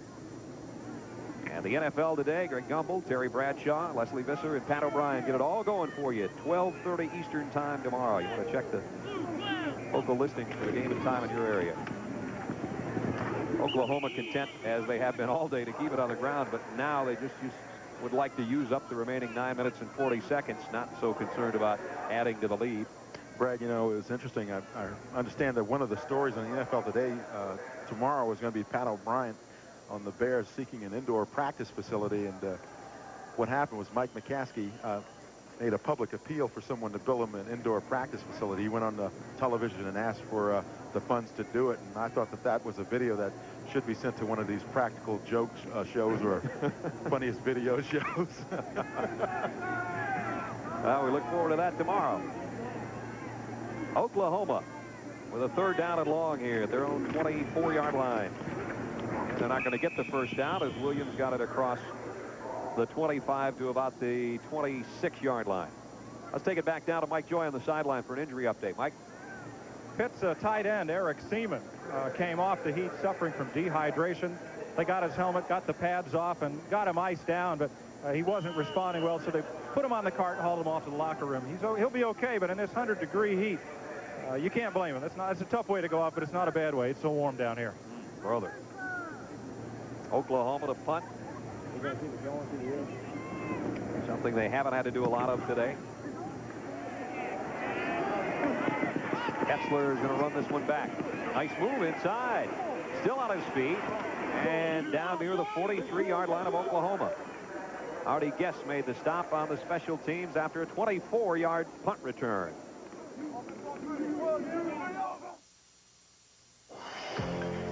No matter where in the world you find yourself, if you lose your Visa Gold Card, we'll be sure to find you, because Visa will deliver a new card and emergency cash right to you. Whether you're negotiating the powder in Zermatt, exploring the coral off Bermuda, or simply checking out some Puyi Fumet at the Hotel de la Bretagne, where you can't even check in with American Express. Visa Gold, it's everywhere you want to be. If you have an insurance repair on your home and you have Allstate, it's in our hands. We know some very reliable contractors. It's our business too. So if you choose a contractor we recommend, we guarantee the workmanship of their repairs for 1 year. That's why you're in good hands with Allstate. A member of the Sears Financial Network. The 1990 Toyota Celica. Its totally new shape will please your sense of design. And the way it moves will stimulate your sense of excitement. the all-new Toyota Celica. You'll love what it does for you.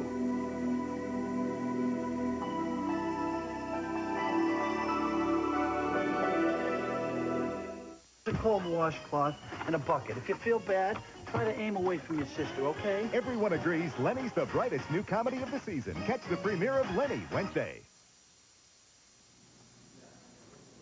Andrea Joyce back at CBS Sports Control in New York. As we just told you, BYU has the lead in Provo this afternoon, and they have extended their lead. BYU with the lead over Washington State. Moments ago, Washington State was stopped on 4th down. BYU was running out the clock, but they scored again. And now Curry Kirkpatrick has been in Provo all afternoon covering this story for us. Let's go to him live right now for the story. Curry. Well, Andrea, the Brigham Young storybook season continues the pace. Down 29-7 at the half, dead in the water. This stadium was dead. Ty Detmer 4 touchdown passes in the second half. And then Brigham Young went to the run to get the lead. And they've gone to the run again to build the lead. They lead 49-36 with 40 seconds left. We're going now to Brad Nessler in Norman, Oklahoma.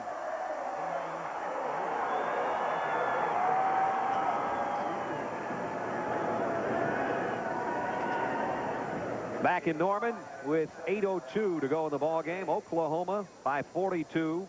Pittsburgh has it offensively. They have a player down. Can't quite see who it is. I believe it's DeVoe, the running back, who went down after that carry. And we will check on his injury when we come back right after this. Where can you go on Goodyear Wrangler radials?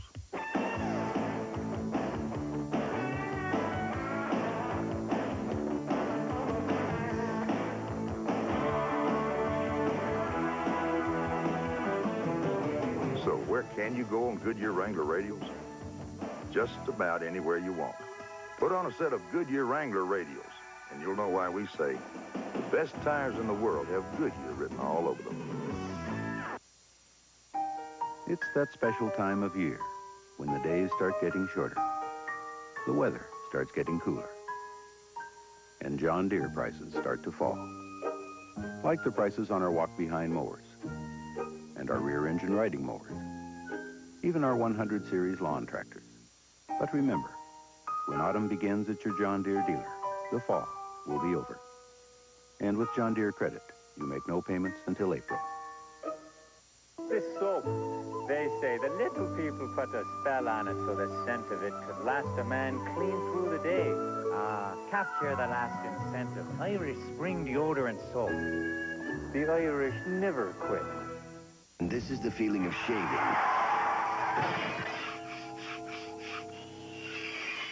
Nothing feels better after.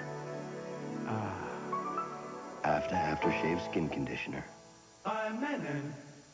Montana, turbocharging the team of the 80s in their assault on the 90s. The Niners battle the Skins Sunday, 12:30 Eastern. Hit with a 2nd and 5, under 8 minutes to go, and Oklahoma by 42. Spinning down to the 35-yard line, Ricky Turner in there. Going to be short of the first down by about 2. 6 years ago today, the Sooners beat Pittsburgh 42-10. They're 10 points better today, 52-10. It's interesting looking over on that Oklahoma sideline. I was looking for the linemen while we were in the commercial break, and they're all over there trying to find a little shade. Linemen are always smart about finding shade. Over the Pittsburgh sideline, it's not quite as exciting. They're not having a whole lot of fun this afternoon.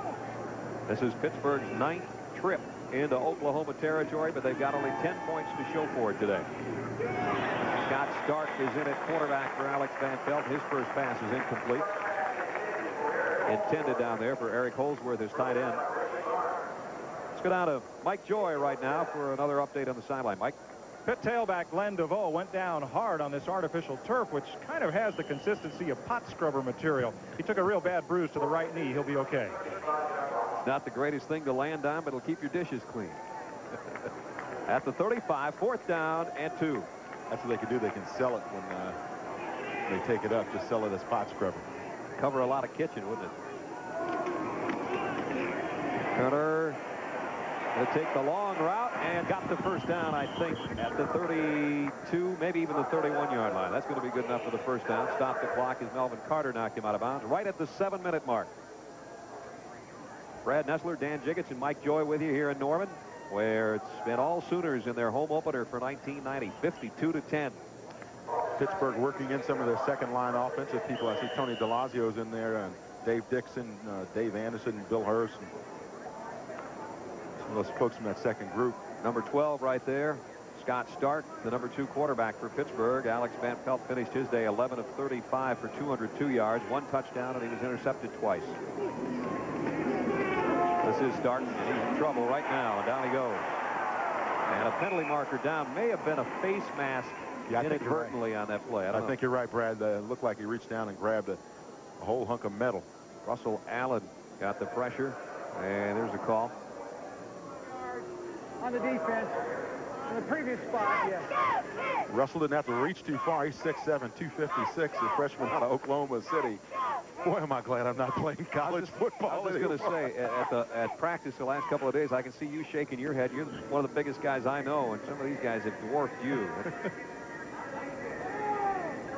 Moves it down to the 26-yard line. Paul Hackett, a tough day. Head coach of Pittsburgh Panthers. Paul knows how to re-rack it, though, and get things going back in the right direction next week. 1st and 5 with the penalty.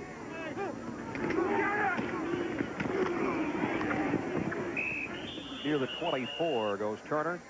Got about 2 on it. Brad, it was interesting talking to Paul Hackett. He's talking about the differences, you know, now that he's a head coach and the adjustment he's had to make. He loves working with the quarterbacks and working with the offense, but he's just had a tough time now trying to balance the two. And look at that BYU score. Do you believe that? Kerry Kirkpatrick out there, and Provo had to roll up his sleeves. It got so hot out there. Did they ever? We're going to take it out to Curry Kirkpatrick right now after this play. He's with Ty Detmer, who helped BYU come back and win that one with 50 points. Let's go to Curry.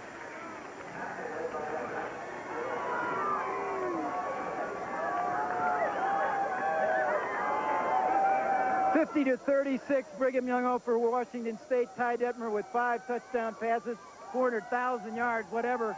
It's like a dream season already. Well, we can't do that every week. You know, we got to come out and play both halves. Coach Edwards got a little upset with us at halftime, and we came out and defense played great, held them to 1 touchdown the second half, and offense just started clicking. Well, Ty, you guys were down 29-7 at the half. What was it like in the locker room? It wasn't a pretty sight. Coach Edwards doesn't get upset too often, but he had a right to this time. We weren't playing our normal game, and he fired us up, and we came out and played a good game. Well, congratulations. It was great to watch. We're going live back to Norman, Oklahoma.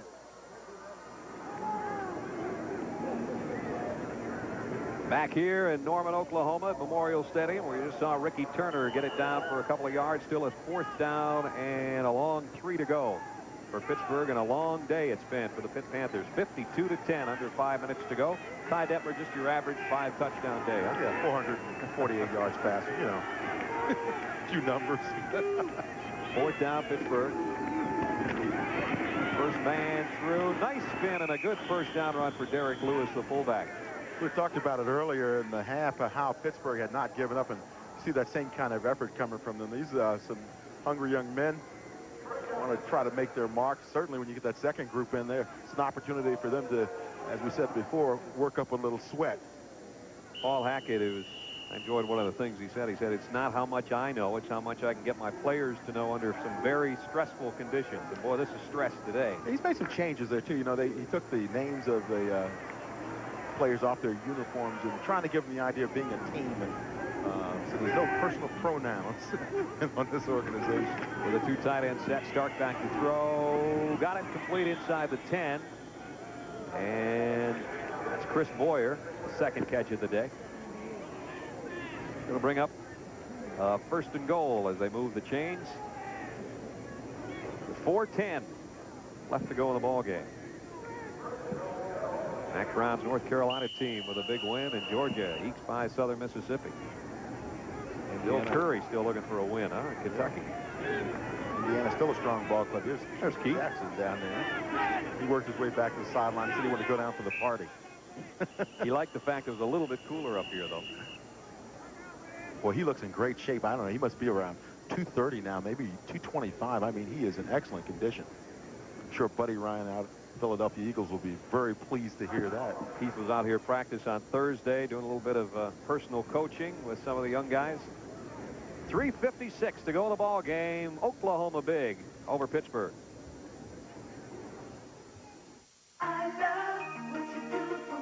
Why do you think there are more Corollas on the road than any other car in its class?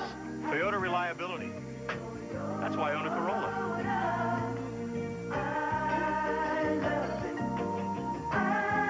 I was amazed at Corolla's resale value, so I bought a new one. I get a kick out of just looking at it. Nice, huh? I love what you do for me, Toyota.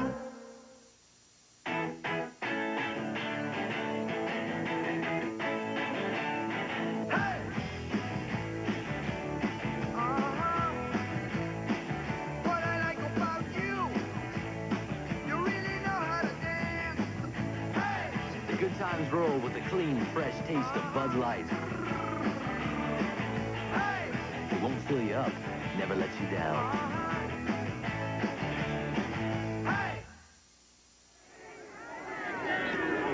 First and goal of the 7 for Pittsburgh. Nowhere to go for Kevin Williams, freshman running back. As we're down under 4 minutes. That'd be a pretty good seat, wouldn't it? Hey, that's almost as high as we are up here. You can definitely watch the plays develop in that baby. And we've got an injured Sooner down in the end zone. Coming up tonight on CBS, don't forget the second of our doubleheaders. We kick off our college football season, and what a way to do it. On number 1, Notre Dame, home to number 4, Michigan. Gary Moeller making his debut as head man of the Panthers. And Lou Holtz and his Fighting Irish, number 1 in the country, going into that one. That's tonight, 9 o'clock, right here on CBS. Tell you what, Tim Brandt and Jim Nance have to be 2 of the luckiest guys in America. They're going to have 2 of the best seats to a great football game. You know it. They're going to be bringing you that game. You can have a good seat right at home. Don't forget that's tonight at 9.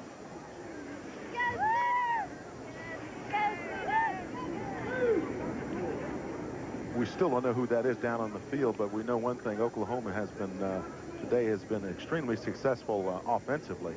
They have put together the kind of offensive day you dream about if you're their offensive coach. Kenyon Rashid, couple of touchdowns and 121 yards. Ike Lewis and Duell Brewer, who did most of that 106 on some long carries, a 51 and a 47-yard touchdown run. So he did the majority of it on 2 pops through the line. And there's Darnell Walker, the corner, who has had a fine game, a little bit shaken up, a little woozy, but he appears to be all right. Coming into the game, he had a slight groin pull, and they were concerned about that, but it didn't hurt him all day. You know, I was looking at those rushers. I'm wondering if those guys are going to start like a 100-yard club. You know, every week you got to make your contribution. Well, they've got some legendary names to follow, don't they? The Steve Owens and the Greg Pruitts and Billy Sims, and the list goes on and on. Second and goal, Pittsburgh.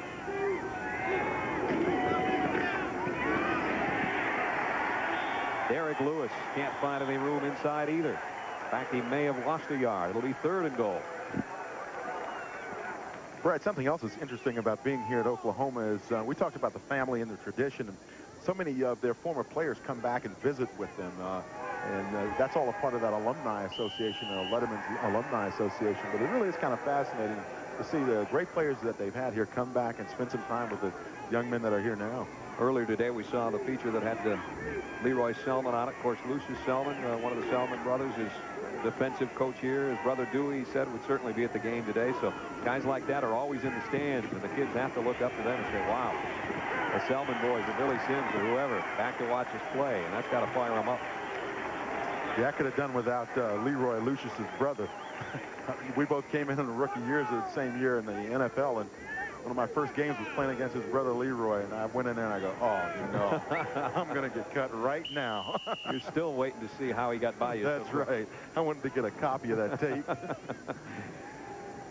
So we got a 4th and goal for Pittsburgh at the 7-yard line. Boyer and Dickerson are the wideouts to the top of your screen. Trying to bang it in there on the ground, and they don't get it. So the Oklahoma defense prevents Pittsburgh from another touchdown, and they have had quite a day as well.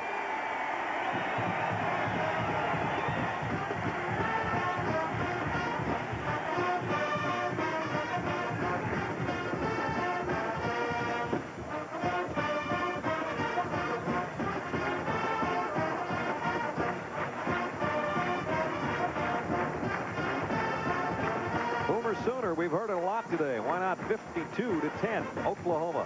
Just under 2 minutes to go.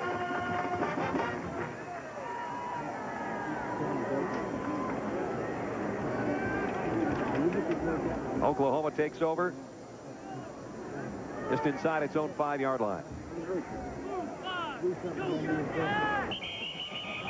Going a little bit too early. Taryn Manning. Boy, when he gets it going at about, what, 3 1/4? Yeah, I want you to go down there and tell him he was early, all right? he's had a great football game. We saw him on some key blocks. The one block in particular that comes to mind was the Rashid touchdown. He covers up a whole side of the field almost. You know, the interesting thing about him is he's awfully quick and he's got great feet. I was watching him at practice, and you see he's a little upset. He threw his helmet down. You see everybody getting out of his way. I would, too. There's a china shop over there somewhere for that bull. And knocked back near the goal line. It's Corey Johnson. So Oklahoma now deep in their own territory. They're going to spot it right about the 2-yard line.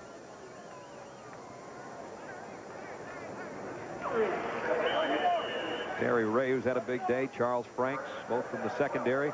They're trying to cool off a little bit. Well, they told us they wanted to establish themselves as a secondary. They used to tell the story over in that pit sideline. It's been a long day for them. 1:20 to go in the ball game. Dale Gundy still at the controls. Not going to be a first down, though, for Aaron Goins. Got it out across the 10, 12-yard line. 3rd down and a couple to go. And the celebration is going to be on here in Norman. It's going to be a fun night here. Well, 7-4 a year ago, and off to a 2-0 start here in a moment. Somebody's going to grab that bucket. Somebody's going to get wet, I think. I think they're going to fight over who's going to be dumped on, though, as hot as it's been down there. Now to the final plays. 3rd down and 2 here. I don't think that's going to be a first down.